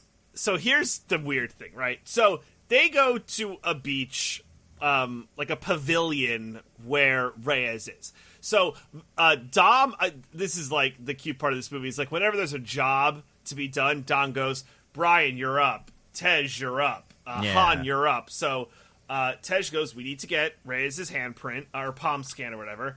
And Dom goes, Han, you're up, because he's the chameleon, I guess, and this is a job for the chameleon. Giselle opts to go with Han. So they're on the beach pavella, and she Han she does a lip bite before she says that, so you know it's because she horny. Mm-hmm. I forgot about that. Well, you know, she's so into Han because he was respectful enough to not ask her to open her legs within 3 seconds of meeting her. Yeah. Right, he's kept his too sexual busy. He had food in his harassment mouth. more like low key and subtle. She's really into that. And he's very respectful in this situation when she brings the bathing suit back and everybody's joking and he's like, I don't know, man, normal spy stuff, right? And it's like, where did you get that from? This is a crazy thing. You don't need to necessarily make fun of her for this, but you guys can all be like, wow, that's a weird, I did not expect that. But also, what was your plan, Han? Well, yeah, so... Grab him? He goes with, whatever, Giselle to the beach pavilion in the middle of the day, like broad daylight. And Han goes, too many people. We're going to have to do this another time. The fuck was your plan? Do you think Reyes was just like chilling on a beach chair just by himself? And you could just like, hey man, high five. All right, I guess we got it. My hand was all greasy and stuff. Yeah. Motherfucker. So, Han's like, too many men. We're going to have to regroup and do this another time. And Giselle goes, or you don't send a man in to do a woman's job. Which, by the way, I wasn't even aware she was watching, but I just heard Michelle Loud and oh my god! Just wait for the next one. Well, it was just weirdly comedic timing because, like, I thought she was doing something else, and just like we weren't watching together, is why it was funny to just like hear her react to that line. And then so Giselle, she like drops, I guess it's a robe, like a sarong, right? That's what those are called. To reveal like a two-piece bikini. Now, what I don't get is, when did she change? Because she left the warehouse in like her classic leather jacket, t-shirt, and jeans. So like, when did she transition? And like, was this part of the plan? Was she like, we're going to the beach, so I will just get into my sexy bathing suit and be invited to Reyes' pavilion? On the way over, she and Han had a quickie, and then instead of getting dressed back in her regular outfit, she decided to put on the bikini because they were going to the beach. So, you know. At least she switched to a tactical outfit. Han also changes clothes in between those two scenes. From like a polo to like a white button because of the quickie. down. Yeah, exactly. Or because he thought maybe he was gonna, maybe they were gonna watch him and watch the guy and be like, all right, we're gonna see who of us he is most likely to pat on the butt. We're gonna both I'm gonna really, unbutton this down to like the 5th or 6th button, and yeah, this will be a little competition between the two of us. So it's funny that the movie wants to be, so bold to say, yes, our female character is the gun runner. She is our heavy. Look at us subverting expectations. Yeah. However, functionally, she is I don't know what role this fills, but the person who gets their butt pat to get the palm print. The butt where the hand goes. Like in Ocean's 11 and Italian Job. What more do you need? That's how it works. Everyone knows that bikini bottoms are actually made of a very like gelatin-like material that will conform to the shape. It's like memory of foam. Hand. Yeah, so it'll keep the shape so that if anyone ever touches it, basically their handprint is on there forever. Yeah, it is insane that this works as a plan. So now I have more questions. Now this is where the logistics gets weird. If she were to sit down again, that would probably ruin the handprint, right? Yeah. If she farts, I think the handprint is gone. Right? Like we gotta assume she's holding it in from here for the rest of the journey. Well, what's insane is, so it's like smash cut to back at the warehouse that Han has like the bikini bottom, right? And he gives it to Tej and Roman, I guess Tej really, and Roman's just there. And like, how they didn't that's even a good that's hold on. That's a really good way to describe Roman's like contribution to this. Usually, Tej just doing computers in the background, and Roman's just like standing around, waiting for his lines. So they don't hermetically seal these, this bathing suit like whatsoever. Like it's just like hanging out, and they give it to Tej. It's like, I hope this works. What's crazy is, and I'm doing a massive time jump, but just to stay on this thread, they don't know that this will work until they're at the final vault, which we'll get to how they get there. But, like, I feel like you need some kind of verification where it's like, yeah, we got the palm print, or no, we're going to have to get the palm print. You can't just wait until you're at the vault. I mean, I was under the impression they did, like... I want to say in this scene, Ludacris is like, oh yeah, this will work. As if to assure the audience, like, this isn't the dumbest thing you've ever seen. This actually almost makes sense, kind of. So, I read it differently because at the end, when he puts, like, whatever scan paper up to the palm print, he's like, please work. And it does. And it's like, yay! Spoiler for the end of the movie. The heist fucking works.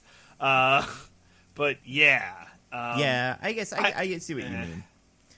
Like, look, I don't mean to be so graphic, but maybe have a backup. Like, maybe chop the hand off if you have an opportunity to. To be fair, they don't exactly have that opportunity, but I don't know. Maybe bake it into the plan. Yeah, So. I mean, she is the heavy, so you would assume if this doesn't work, her job next is to kill him in a heavy type way. I mean, nothing in this movie besides saying that she is conveys that she's the heavy. Yeah. Yeah, she doesn't have a single fight in the entire movie. Well, there's no other women to fight. And That's true, God. yeah. I mean, she could have fought Elena. She could have fought Elena. that's true. And also, for some reason, when over everyone's... the love of Vin Diesel. Over being Vin Diesel's sexless love interest between movies 4 and 5. They're just going to have a big old fight. Yeah. What's crazy is I think later when there is like a big gun shootout, all she has is like a 9mm. Yeah. She doesn't even like start throwing here's the grenade launcher. Is she even... Yeah. Yeah, this movie's weird. So, we're kind are there of any... Oh, no, go ahead, Nando. I was going to say, we're kind of at the end, right? You want to get into like the final bit of the plan? Or is Yeah, are there there any key scenes prior to the like climax? Because there's almost like two climaxes the way it works. Yeah. Well, there's a bit with The Rock, and they go to the street race, and he says, "This is Yeah, Brazil." There's that scene. It's so good. So at some point, the movie decides that The Rock can track Vin Diesel, the family, after going to the street race for, no joke, probably the 6th time for as many cars as they got. Yeah. Well, they just didn't take the one specific car that he was tracking each time. A thing they could not possibly have known he was tracking. And so this time they decide to take that car that they don't know is the one he's tracking. Exactly. And all this really that happens is Hobbs is like, you're under arrest. And Dom goes, no, we're not. There's plenty of random dudes here with guns who will shoot you if we're under arrest. And Hobbs is like, damn it. I didn't account for this. He's what I love is that he says, but you're not in America. You're in Brazil. Like, it would have been really hard for a bunch of guys to get guns in America. That would have been super difficult. Impossible. Oh, God. I do want to say one thing about that scene is like that face-off between The Rock and Vin Diesel, which we'll get again when they fight in a scene or two, was like the pitch for this movie from what I kind of remember, is The Rock was like, or Vin Diesel was like, I want to get The Rock. We're going to have the two titans of the screens, two big, giant, equally big men, and yeah, they're not that big. Like, it's not. Two giant slabs of ham. Yeah, it's cute that you think that, Vin Diesel, but I don't want to, I want to burst this bubble. I do kind of. Let's burst it. Other thing that I noticed before the end, there's just a lot of fucking hanging out. They have like a little den they've built in this warehouse with like a big leather couch and a meat smoker and a little mini fridge and stuff. It's like a rec room they've constructed in their hideout, which is nice. Yeah. It provides for some scenes. Vince, right? Vince. Vince joins. Just, because you're family, right? So you get to join. The only other thing I can think that happens before we get to the end, which it doesn't even matter, they decide to steal some cop cars because I think Han, he gets the closest to dodging all the cameras because he does some neat drifting, but they don't mention it. I just thought it in my head. And he's like, the only way we could do this is with invisible cars. And Dom's like, I know where to get them, all coy. And like, what? And they decide to steal police cars with no problem. Again, Reyes, who owns the police, no one's watching to see if that would happen. Hobbs, just no problem. They just steal some fucking cop cars. Now, they do that in the middle of the night, but still. No one is watching to see if that happens. And also, when it does happen, no one is on high alert looking for cop cars trying to break into the police station where there's $100 million. Yeah. That also. Again, this is another opportunity where just steal the money, guys. This is probably, if you could get away with this, you can get away with the rest of it. They go through a lot of hoops to get to this specific ending. I think it's just they want to see the look on the Rock's face, That's what it's all about. They don't really care about actually getting the money or how much work it is to them. They just want to give them a good time. Why don't we talk about the ending? Yeah, let's talk about the ending. First of all, the Rock and Vin Diesel punch, and then they don't punch, and they're fun. They're friends, kind of. Yeah. Gotta get that out of the way. But yeah, what's the ending, DJ? Well, so the first part, right, is like the Rock busts in, and then there's punch, no punch, no punch, no punch. Also, Vince dies. Yeah. Oh yeah. Which movie? Stop it! This movie has to stop killing people because, I know they we're gonna bring all these quote unquote dead people back. There's no fucking way to bring Vince back. Dom covered his face with the sheet. And it's coming back in the next one? No, hold on, DJ, hold on.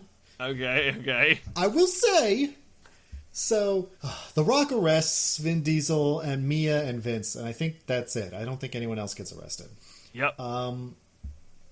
And they're transporting them when Reyes' men decide that the best and coolest thing for them to do is to attack the agent of the United States government. The federal government of the United States of America, which has a famous track record of never doing anything bad to Latin American governments when they do something they don't like. Right. They attack him, kill all his men, except for him and Elena, to get at the family, I guess. But Elena lets the family out of their handcuffs so that they can pick up the guns and shoot all the bad men, and then they escape with Elena and Hobbs. Now, here's why I bring this up, DJ, is because on the ride back, as they're riding away, we cut to Vince, and he's got a bullet hole in his tummy, or in his side rather, and he's like, "Oh, Dom, you gotta meet my son. He's really cool. We named him after you for some reason. I haven't seen you since the first movie, and we ended on pretty bad terms. I told you not to hire the cop, and you did, and I almost died because of it. I feel like I should be pretty mad at you, but I named my son after you. It's fine."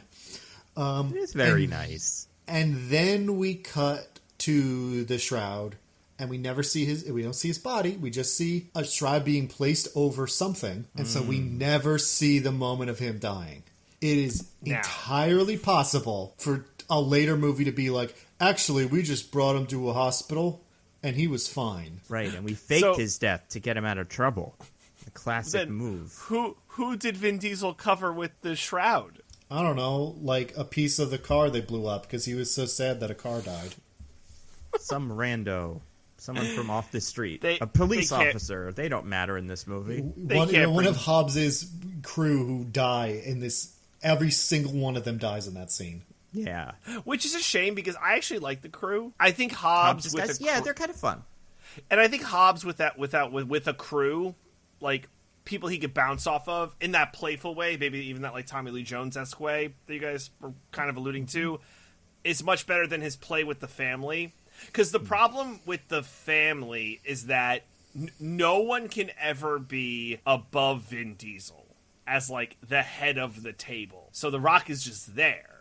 But when The Rock has guys, he has federal agents, he gets to be the head of the table. So The Rock and Vin Diesel are two heads of table, which is why I don't think The Rock should be part of the family who are always at odds. Or again, at least The Rock is, hey Toretto, I'm always looking over your shoulder because I am a righteous person, even though I murder and stuff, but I believe in upholding the law, and you often break it. So, yeah. I mean, you go through that all the time in these movies. It's a cycle.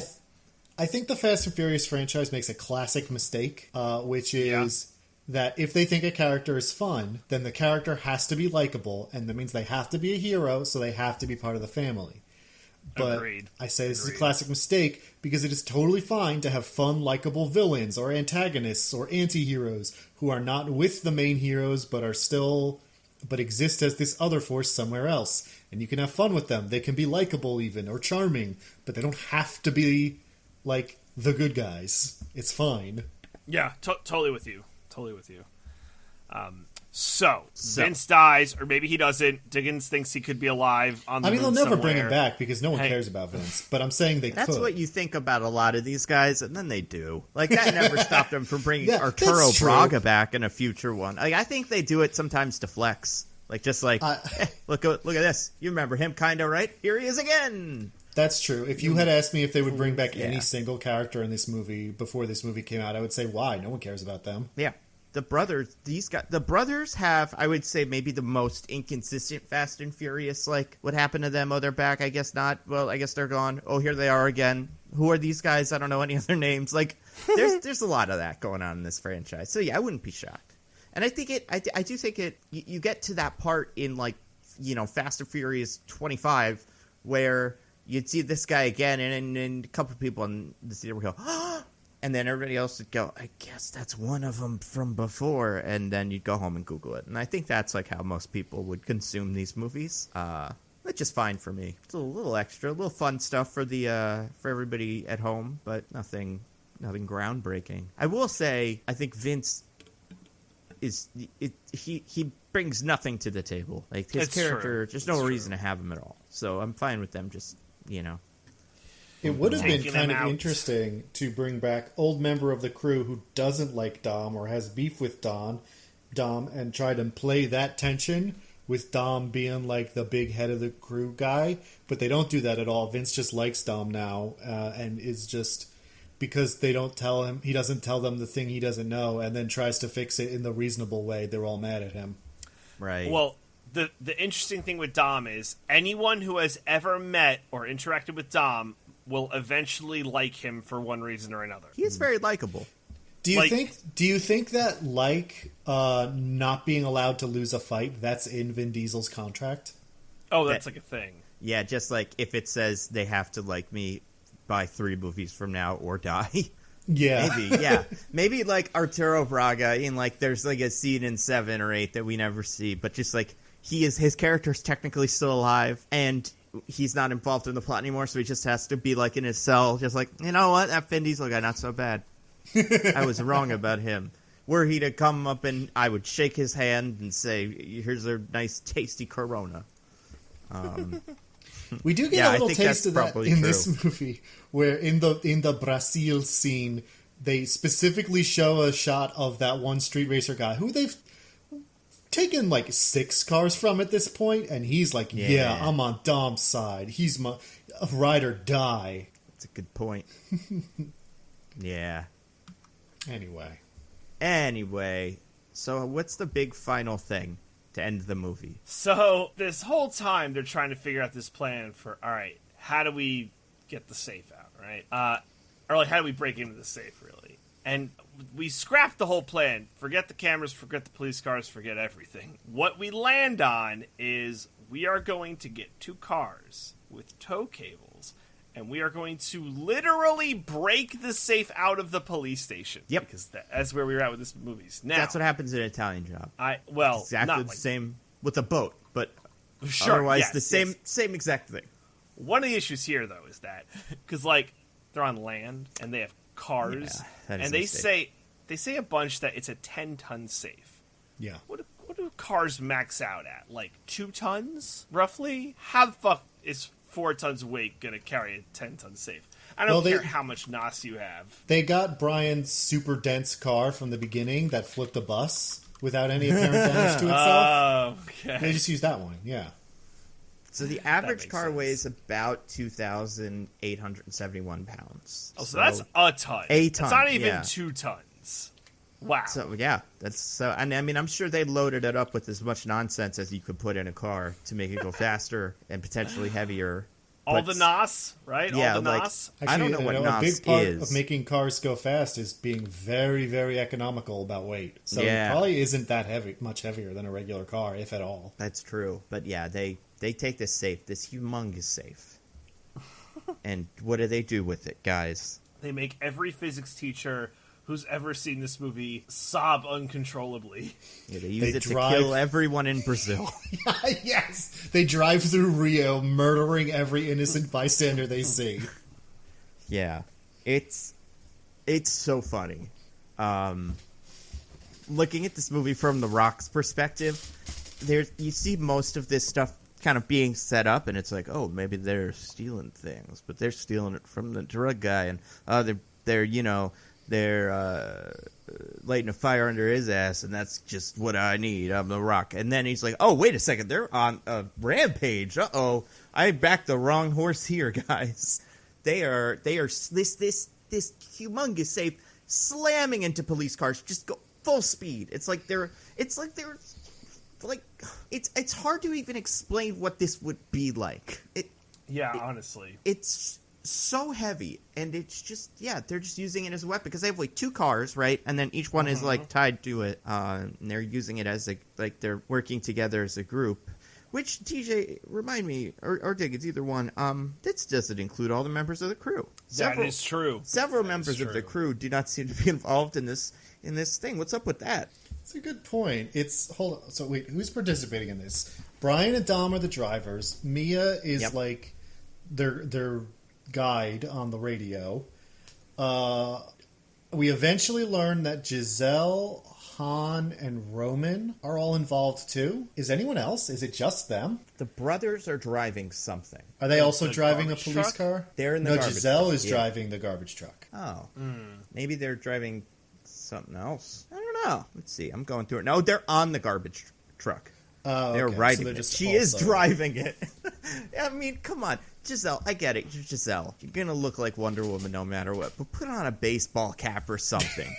She looks like a model driving a garbage truck. Like... So And it funny. would look stupider if she was one of the ones hanging off the garbage truck, but still. But yeah, what I was getting at is this movie thinks it is very clever. And it is. I think when you saw this, how long did it take you to figure out what was going on? I was pretty checked out at this point, so I don't think. I mean, the first time I watched it, obviously this time watching it, I knew this happened. Yeah, same. I don't remember how to.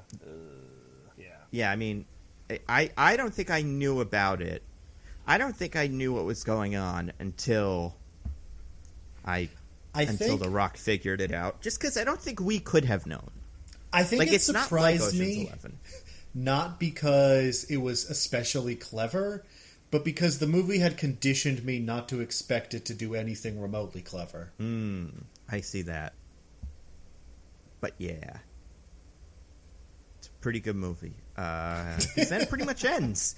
They switch the safes, and they have their safe, and they give The Rock an empty safe, and he goes, ha ha ha, those 100 millionaires, they got me. Got me good, didn't they? Vin Diesel tells or Dom tells Brian to go drive off on his own, and he, with his Nas, takes off flying with the safe and just the one car, and like does some speed racer Mario Kart nonsense, murders Oh, every God. single cop chasing him with the safe, and then Hobbs shoots the 2 remaining bad guys for him, and is like, you're still wanted, and you murdered a lot of people today, but I'm going to give you a 24-hour head start. That's right. By the way, The Rock also executes Reyes like pretty Oh, fucking yeah. savage. Oh, yeah. I have to imagine it seems like he has a cover as like a respected businessman and community leader in Rio. No, I'm not saying the American government would never send a man to execute in the streets with a gunshot to the head a man a respected member of a Latin American community, because egg on my face if I asserted that, am I right? But it's still a pretty wild thing for him to decide he should do. Yeah, he killed his men. He killed his men. That's the thing, you know. The Rock is... Everybody in this movie is motivated by revenge, mostly. And The Rock didn't have any good revenge to do, but then when he got a little bit of revenge, that's when he kind of immediately switched gears completely and became a different character. And I think that's great. And then how does this movie end? What will our characters do with all of their money? Okay, so we should mention they're all criminals now. Oh, even the people who were not criminals before are criminals now. I mean, it does seem that everyone besides the main trio were perhaps wanted for something, but not especially high on anybody's radar. Oh, yeah, I mean, everybody but Giselle did these in previous movies, right? I guess Tyrese probably wasn't on the hook for anything. Tyrese and Tej weren't. They were both, Yeah, Tej was never really, he did some mild crimes, but he just ran the shop. And well, he also ran the street races, so that's not a crime, but, that's crime-ish. It's not a crime that'll get you chased by the FBI. Yeah. Although apparently it will, according to these movies. But, yeah, and Tyrese's whole thing was that in Too Fast, Too Furious, he and Brian were doing the whole thing for their freedom, which they got, because Brian's a cop again after that. Presumably... Roman was also scot-free, not in legal trouble anymore, so he was fine. Yeah. So, but now they're all associated with the most wanted criminal in the world. but Diggins, now they have a lot of money. So, That's true. So Han and Giselle, they're driving in some, I don't know, it seemed like the Autobahn, possibly. Well, yeah, they're specifically really fast in Germany. Okay, so yeah, the Autobahn. Making out. Again, Germany, I believe the German police would extradite you, so not sure how. They're just kind of chilling. Tej opens a business. Again, very traceable. Yep. Yeah, he's not getting arrested. He and Roman appear to have gone back to Miami, where they are from, to just live out their normal lives like before. Except now they're extremely wanted criminals, but no one seems to care. Yeah. Yeah. So, you know. But also, I mean, you guys have skipped over the important part.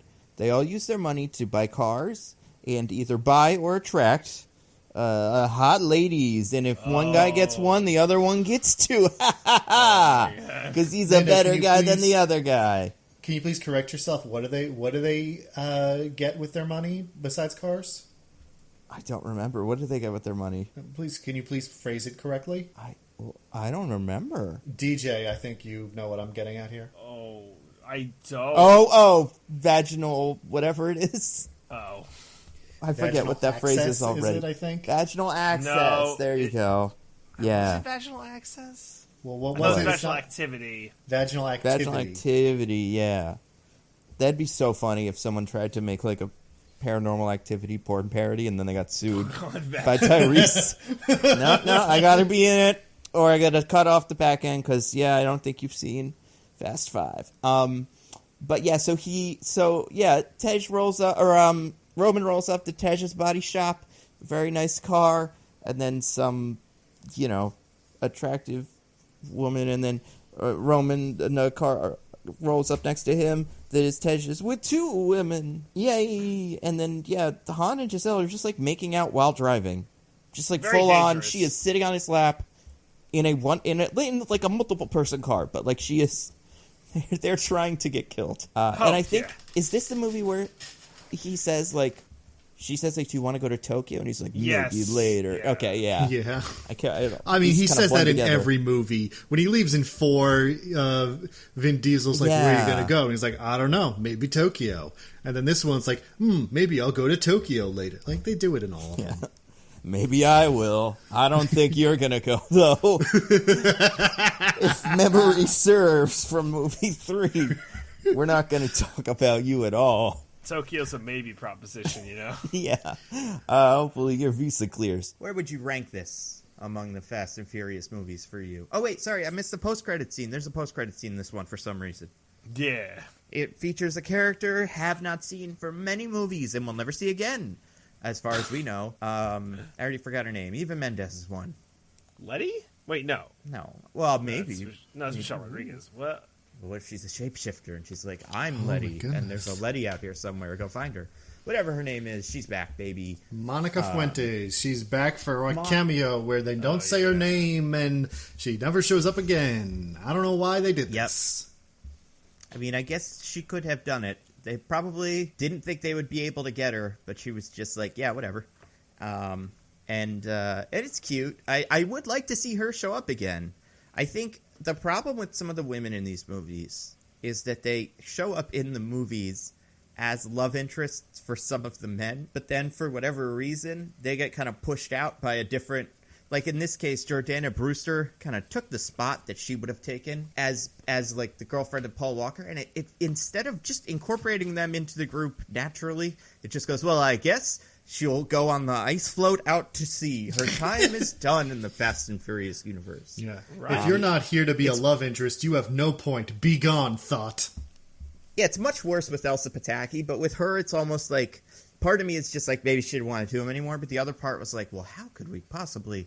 He used to want to do kisses to her, but now he does kisses to this Jordana Brewster. That wouldn't make sense if they're in the same room. We'll never the twain shall meet. Yeah, so she never shows up again. Even though the implication of this scene would be that she's teaming up with The Rock and therefore wouldn't need to be directly interfacing with the family and could be taking on a new role. But no, that would be too interesting. Yeah, I mean, hypothetically, they're sharing information. Like, you could easily just have her have been in, you know, a little bit of 6 and 7 and stuff. No one would care. I wouldn't want to kill her, but I think she could, like, she could just be, I don't know, off at base or something. That's true. Another important function of women in these movies is to die. Well, that's the problem. I would say I kind of want, like, her and Tyrese had no chemistry. But what I did love about the relationship was how Tyrese really wanted to, like, get with her, but she couldn't care less about him. And I do want to bring that energy back into the group, because I think they tried to duplicate that with a character you'll meet later in, I guess, 7, with, like, Tej, but it never felt as fun. But, yeah, I think there's spots for her. But anyway... So she goes up and The Rock is like late night doing paperwork because he's a family man, I guess, but he doesn't really. But he has a kid, right? Yeah, he's a daughter. Where's his kid during all this? I don't know, with family. Family. He's got that soccer team he's going to coach in the future. He's going to have a disaster season because their coaches in there. But yeah, what does Monica Fuentes do? She slaps down a picture and is like, really not remember, TJ? Guess who got caught on a security camera in Berlin? And Hobbs is like, is it Toretto? She's like, no. And he goes, not interested. I have a homoerotic fixation on Toretto now. It's kind of like... Well, it's in the script, right? Yeah. Have you ever seen Les Mis? It's like, you know, with Valjean and Javert. It's kind of like that. You know, we have this whole thing going on. Anyway, our entire relationship's going to change in the next movie, actually, but don't worry about that. Anyway, I'm not interested. And she says, you're going to want to take a look. And he opens it up, and it's Letty. It's a picture of Letty. And he looks up and he says, who is this? I don't know who this is. I've never met this person or have any reason to know who she is. Yeah. I mean, it is ridiculous. And I think... Does 8 have a post-credit scene? I don't remember. think 8 does. But I've never seen 8, the future actually. ones will. I don't think the other ones had post-credit scenes. And, yeah, it's pretty bizarre. Well, was this the first one made in a post-MCU world? I mean, like, technically, I guess. I mean, this one came out in 2011. So I would imagine the other one was, like, probably 2009 was the first one we watched. Or not the first one, the fourth one, the one before this. Is that right? Or could it have been 2007? No, Fast and Furious was 2009. So, like, the post-credit scene existed in Iron Man 1 and Incredible Hulk 1. Like, it was a thing. Yeah, but still, no one knew at the time it was that the MCU was going to be, like, this humongous thing. By 2011, I think we had a better idea about that. Yeah, it was very clear that if you wanted your movie to make money, you had to do this. So I get that why they did. Last thing about this movie, the song in the credits, what do we think? Any good? I skipped it. Right? I don't really remember it. 6's tops is the problem. Yeah. Damn shame. All right, well, all in all, where would you rank this among the 5 we have seen so far? TJ, I'll start with you. I would put this at number 3. Oh, wait, seen so far? Best one. Sorry. I was thinking overall. Yeah, so far it's the best one. What about you, Diggins? I think I actually would put it at number 3. Ooh, behind what? Behind 1 and 2, which Okay. are, I mean, I said in those podcasts the reasons why I didn't love them, but I feel they feel more authentic to me. They are more authentic in their early 2000s macho weirdness in a way that I can appreciate them more. This just feels very corporate to me in a way that's not fun. But that having been said, it's absolutely better than Tokyo Drift and its black void of charisma that is its lead. And Fast and Furious, which is the 4th one, which is even more nonsensical and stupid. I believe the Black Void is going to be in 9. Yeah. Well, but he won't be the How main dare you character. call John So if Cena he's that? in 10 total minutes of screen time saying lines that aren't particularly interesting or funny, like every other side character in this franchise, then that's much less egregious than being the main character of the 3rd one.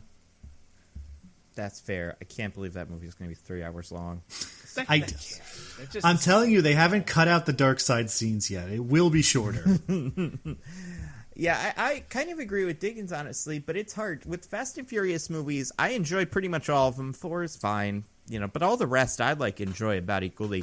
The problem is, it's about what you're kind of expecting, who I would show which of these two. I think would I be showing someone, a friend or someone that hadn't seen any of them, you're probably going to enjoy 1 and 5 in a normal way. You'll probably just go, these are fun movies. And we can probably have a lot of fun watching 2 and 3 while making fun of some of the silliness of it. And, so I'd say this is, I don't know. Maybe this is, but I don't think it's as good at being what 6 is going to be. I think it's second for me. I think it's, 1, 5, 2, 3, 4. I think 1 has to be the best so far. I think 6 will probably beat that. But I'm with Diggins. There's something about the charm of how genuine how seriously 1 takes itself that's pretty fun. I'm a sucker for the spectacle, guys. You know this. I mean, I think 5 does the things 5 does well. It does very well, but it really is tough because I think it does all of them better in 6. Right, I get that, and partially also in 7. Although I don't think 7 is as good as 6. We'll talk about that maybe next week. I think so. I think we should keep this train rolling We do got to get going before F9 comes out. Yeah. We should keep this train rolling and then steal cars. Unless you want to start the Saw movies before what the hell? Spiral comes out. When does that come out? Actually, it comes out this month, so we're already far too late to do that. Oh, we could do one of them, except I hate them all, but also I've seen every single one of them except for the most recent 2, which is a lot. I feel like I've seen at least 3 or 4. Yeah, there's a ton of those movies. They never please stop. Don't make me. Please, have you not seen any of them? I've never seen a single one. First one, second one. First one's great in that it's kind of interesting. Second one, good. Apparently, just completely ripped off. They just took a different script and went, "What if Saw did this instead?" After that, it gets very into its own lore, and that's when it becomes very stupid. But it's got that kind of Final Destination, oh yeah, watching these people get killed in these really, kind of funky ways is pretty silly. Directed by James Wan. I mean, that's speaking of Fast and Furious, he will show up in Furious 7, right? That's the one he directed. Is that when I'm on his IMDb, but it's so hard. Yes. So it's Justin Lin is 3, 4, 5, 6, and then James Wan shows up and does 7. Does Justin Lin? No. F. Gary Gray does 8, right? And then I forget who did 9. Well, they're bringing back Justin Lin for 9. Did they really? Oh, okay. I figured maybe yeah. these movies just direct themselves after a certain point. He's the member of the family that is coming back in that movie. It's him and Hans. Oh, nice. Very good. But yeah, we'll do for 9. or we'll do for 6. That sounds like fun. And you're right. It sounds like you like that movie a lot. So yeah, no, I'm excited for it. I'm just wondering. I do feel like, but I think you're right. I think we could do for 6, for 7, Spiral, Cruella, something, Black Widow, and then we'll be done in time for 9. So I think that works.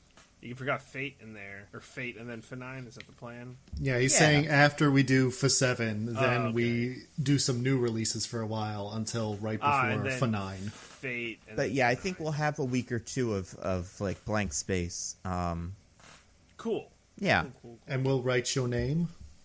Very good. Speaking of blank spaces, you guys want to get to our classic segment? Something, I would yes, love like that. that. Let's do it. Terrific. DJ, what do you got to recommend to the fine people? Oh, man, it's a great movie called Sound of Metal. Everyone should go Oh, watch my God, it. It's DJ. so great. Oh my goodness, DJ! Who Nando could've and I loved it? also brought Sound of Metal this week. I was wondering if we could go 2 for 2 on the triple rec, but I don't think so. There is doubt absolutely it. zero chance either of you are recommending the thing I am. Okay. Yeah, I picked a kind of weird thing on purpose, just assuming DJ would have to default to this other thing, but I'm wondering if he even saw this. Is the this you're referring to Star Wars: The Bad Batch? Oh, no, that's a good one, though. What'd you think of that? I liked it. I didn't watch the second episode yet, which I know came out today, or they were recording. I did watch like the first, like the movie. I guess you call it a movie, like the hour 15 long first episode.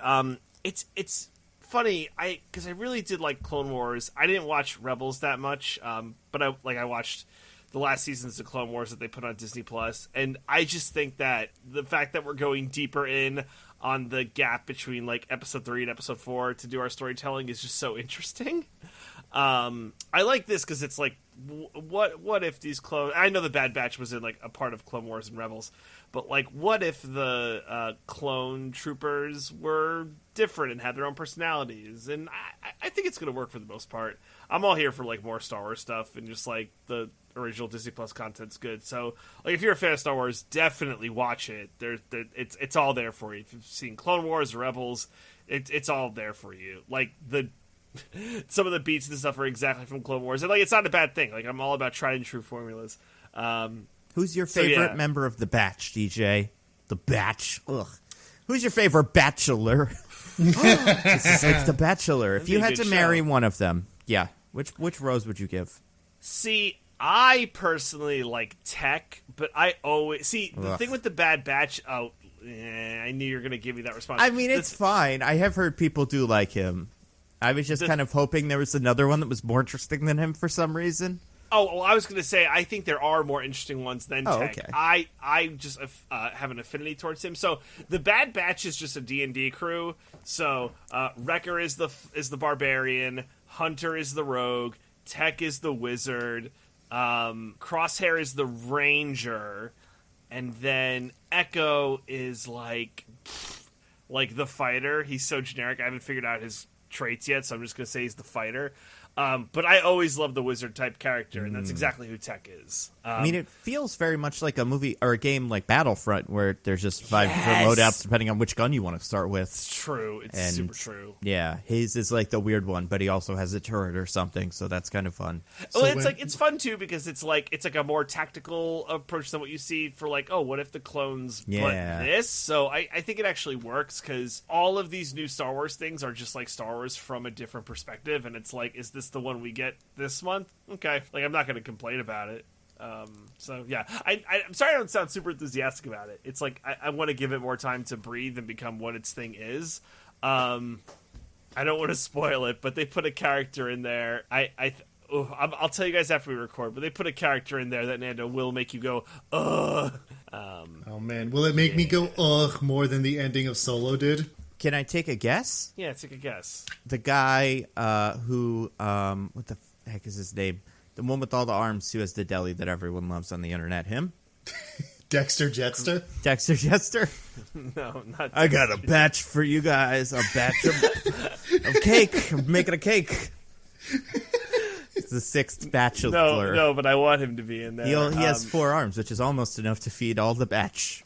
I don't know. I don't even know when this one takes place. Could it be Grievous? It's probably Grievous, right? It's like the first episode, like the beat it takes place. it's right after Order 66 is like executed. Oh. It's like right after. It does. Oh, have it's a your Cara Dune. No. Just can't get rid of her.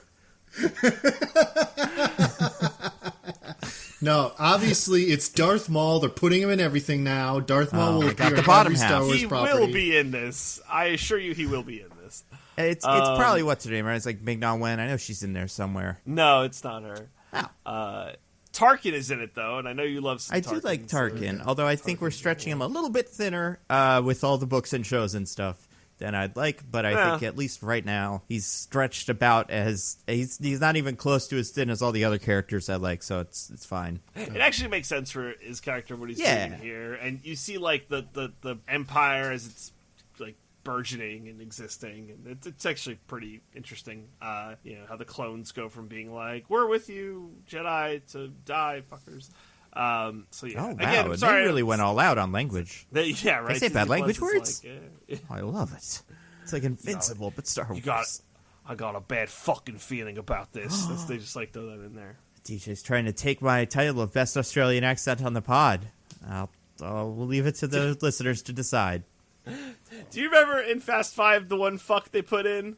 I don't remember. Is it the drug kingpin? No, it's so The Rock is like, I need two things from you, and he's like, one, I need this lady translator, and he's like, two, stay the fuck out of my way. Oh yeah, he does say that. Just to give The Rock that thing of edge that you Right? Yeah. absolutely needed. So anyway, Star Wars: The Bad Batch, check it out. I will say, and I can't wreck it because we can't do the thing where we track the thing, but I did watch the WeWork documentary, and Nando is right. Do not trust the tall. Don't. They cannot be They're trusted. bad. The tall, and then and not even like the handsome, because I wouldn't say that's what he is, but the handsome haired. There, there's trouble if someone is tall and has nice hair. Then it's like it's up to something. Yeah, do not trust the tall. The talls are we are going to bring you into a cult and put you into work camps and life camps, and It's quite bizarre how and schools and all kinds of shit. yeah. Cool. Yeah. Diggins, what about you? You got anything to recommend to the fine people? I do. This may be probably the least followed up on recommendation I ever make on this podcast. I'm recommending a book. It is a new release, actually. It was just released end of April. I happened to stumble upon it. I was not looking for it or expecting it. It's just something I found and decided to read, and turned out I really like it. It's called Covered with Night. It is a nonfiction history book about an incident in 1722 when two colonists murdered a member of the Seneca, which is a member nation of the Iroquois. And that sparked this kind of huge diplomatic incident between the colonists and the Iroquois. And it's about that event. It's about kind of the investigation to find out exactly what happened, and then all the negotiations between the colonists and the Iroquois to try to hash out a treaty instead of going to war. But it's also about the specific point in time that this all took place in and the way the societies were structured. Kind of how the indigenous societies of the time were simultaneously deeply integrated with the colonial societies while also being completely alien from them. And then also about their very differing ideas of justice, where the colonists had a very punitive capital punishment system, where their idea was like, well, if these guys did the murders, then we've got to execute them. And the indigenous idea of justice is far more centered around what we would today call restorative justice, more about acknowledging the emotions of those involved, and while making both emotional and financial compensation for the deed, which led to very interesting tensions in what they wanted from each other. And I just find it's very compellingly written so far, the way it kind of uses the primary source material and the writings of those involved that we have access to kind of bring us in on their thoughts while describing the events as they happened, and then every other chapter is like a short biography on one person involved in the narrative, talking about their life and their perspective and how they fit into the society of that time. It's very good. I'm enjoying it a lot. If you are at all interested in history, specifically the history of the North American colonies and the indigenous nations that were here before that and how they adapted to those conditions, I think it is very much worth checking out. It is called Covered with Night. You can find it anywhere books are sold. Nice. Cool. All right, I'll rec a couple things real quick. So first one, I figured DJ would rec that movie, Mitchell's vs. Machines, which is not my favorite movie. I haven't watched it yet. I'm watching it this weekend with Michelle. I also assumed one of you guys would rec that, and so didn't bring it as my rec. Like, I think it's good. I do. I think I saw a lot of people posting about how much they love it, and I understand why. I think a lot of the humor just doesn't work for me. It's very memey, and it's just like, it's tough, man. I feel like it's not necessarily about how well it ages, but it's just like that stuff hits people very differently. But I mean, it's cool looking. I want them to make another Spider-Man movie or something like that, where the humor is a little bit more kind of not like traditional, but just like I want to go back and watch Cloudy with a Chance of Meatballs again because I remember really liking that.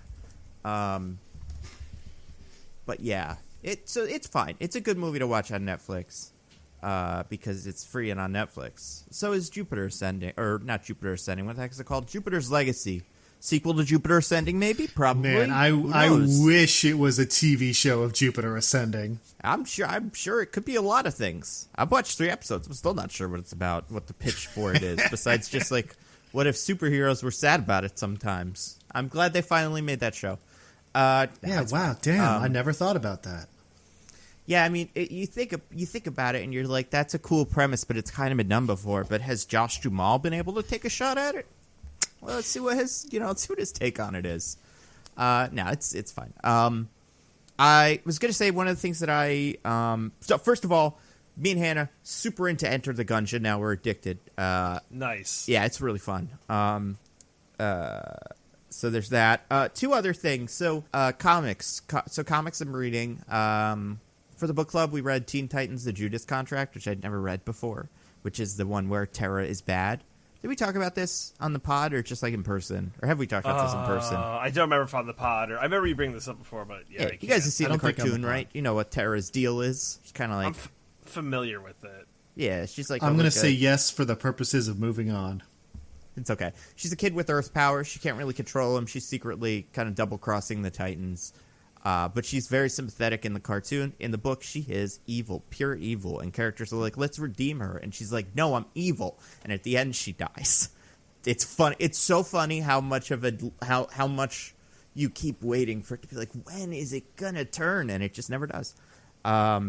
New stuff I'm reading. It's a book called Heroes Reborn, which is new. It's like Marvel's new. I don't want to say it's like an event because it seems pretty isolated. But the pitch is, what if the Avengers never became the Avengers and they all kind of stayed on whatever path they were on, and instead of that, our main heroes were the Squadron Supreme, which are the Justice League pastiches in the Marvel universe. And also, for whatever reason, all of the villains are also kind of like amalgamation villains. So there's like Doctor Doom gets the Gem of Sidorak, turns into Dr. Juggernaut. Red Skull has a symbiote, so he's like the Black Spider or Red Spider or something like that. I don't remember. It's fun. And Blade is the main character because for whatever reason, he's the only character that remembers what happened. It's a lot like House M. But I enjoy it. And I think the writing for Hyperion would make me really excited for Hyperion, like for more Hyperion stuff. Because he's written just like Superman. And like, 50s Superman who says like, I will use the mighty power of truth and justice to destroy you, you fiend. Which is really weird in, what would otherwise be the traditional 2021 Marvel universe. So love that. There's also a Star Wars comic, speaking of Star Wars Day, that's new. I cannot remember what it's called. It's like Bounty Hunter Supreme or whatever. And the story is on the way transporting Han Solo, transporting John Solo, Han Solo's younger brother. We don't know about him. Boba Fett is like, uh-oh, the carbonite's unfreezing.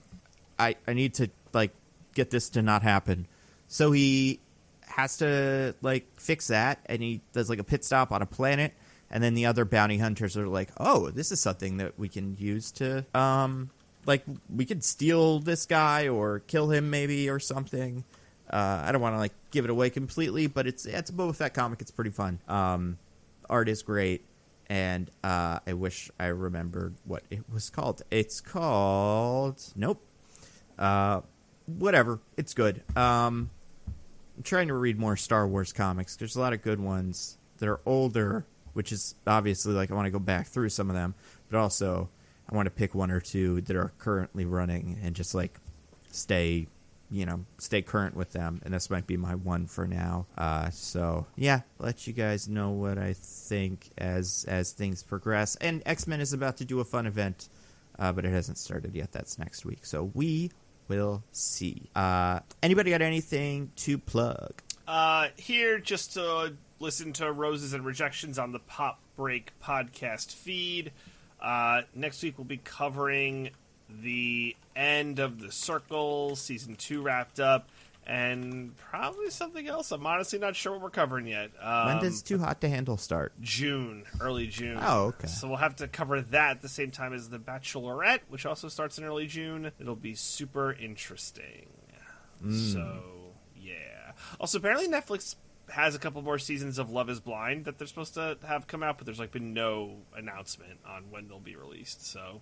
Who knows? So interesting. That'll be an interesting one. That one they should just be like, "Hey, where do you stand on vaccines?" And then that'll be how they figure out if they're a good match or not. Also, if I were single, that would be my only question. So I looked it up. It's called War of the Bounty Hunters. I think is what this Boba Fett thingy is called. I thought you were going to say the new Love is Blind. Yeah, they got a lot of bounty hunters. I mean, that would be pretty sweet. Is they all have to kill each other, but then none of them know. They think they're just the one bounty hunter in the group. But then it's like, nope, we all have bounty hunters are dropped into one relatively small arena, and they have to scavenge for supplies and then fight each other in a rapidly shrinking zone. No. Well, yes, but also they all have to keep up the guise of that they're on a dating show because they can't do their bounty hunting assassination until a specific moment where they just, like, get a phone call and it's like, all right, you're up. So they have to, like, romance their mark, but they think that it's just them, but it turns out it's all of them. I love that as a concept. And it's like Mr. and Mrs. and Mr. and Mrs. and Mr. and Mrs. Smith, to etc. They're making a show of that, by the way, right? Whatever happened to that? They probably got to start soon. Like Phoebe Waller-Bridge and Donald Glover. I don't know. It seemed like a big deal. What about you, Diggins? You got anything to recommend to the fine people? You mean to plug? Or plug. I mean, plug up for your own recommendation. Yeah, recommend your own thing. Yeah. You can follow my newsletter, alittleperspective.substack.com. My WandaVision piece has finally been finished. Now that my takes are as ice cold as a cadaver lying dead in its grave, I have finished my WandaVision piece, and you can read it. I am certain it will have been published by the time this podcast goes out, because I have literally finished writing it. So this is not a prediction. This is a fact. I am waiting in my inbox to see A Little Perspective has been updated. So. And then also, lately I've started streaming some Disco Elysium with the Twitch integration features not turned on, which means I can at any point call a vote, and you, the Twitch viewer, gets to decide what I end up doing in the for this dialogue choice. And believe me, in that game, there are some dialogue choices you can select to really just mess up my game, something awful. But it's fun. I'm sorry, Diggins. No, please, you go, DJ. You were in the audience. I was going to say, yes, and what's always fun is you can choose those dialogue choices to, quote-unquote, fuck up, but sometimes they're connected to die rolls, and sometimes even the most impossible die rolls turn up successful. And then that's a whole fun thing. Perhaps the Twitch chat had insisted that I try to seduce a woman, even though I had like an 8% chance of success, and then it actually worked. I loved that. It was beautiful. Nice. You can seduce women in this game. Well, then. Well, you can attempt to. You can I'd like attempt to hear that. But yeah, no, that's been a lot of fun. It actually has been. I assume it's been fun for the chat getting to make those choices. It's actually been really fun for me because I am a weenie when I play choice games, and I never want to make a bad choice. At most, I will make a funny choice. And so having these people forcing me to make bad choices, and I get to see content I would never otherwise see. So it's pretty fun for everybody. What kind of cop did you refer to him as? You were playing him as in Disco Elysium? Like Hembo Cop, or? Oh, well, I asked the chat when I first started how they wanted the stat distribution, and they said Himbo Cop, which is low intelligence, high physical body stat. Nice. So yeah, he's a Himbo Cop. He's dumb but nice. But yeah, so that's I'm gonna try and make like specific times of the week I do this. Probably not the 2 times I've done so far, which are Tuesday at 4 and Saturday at 7.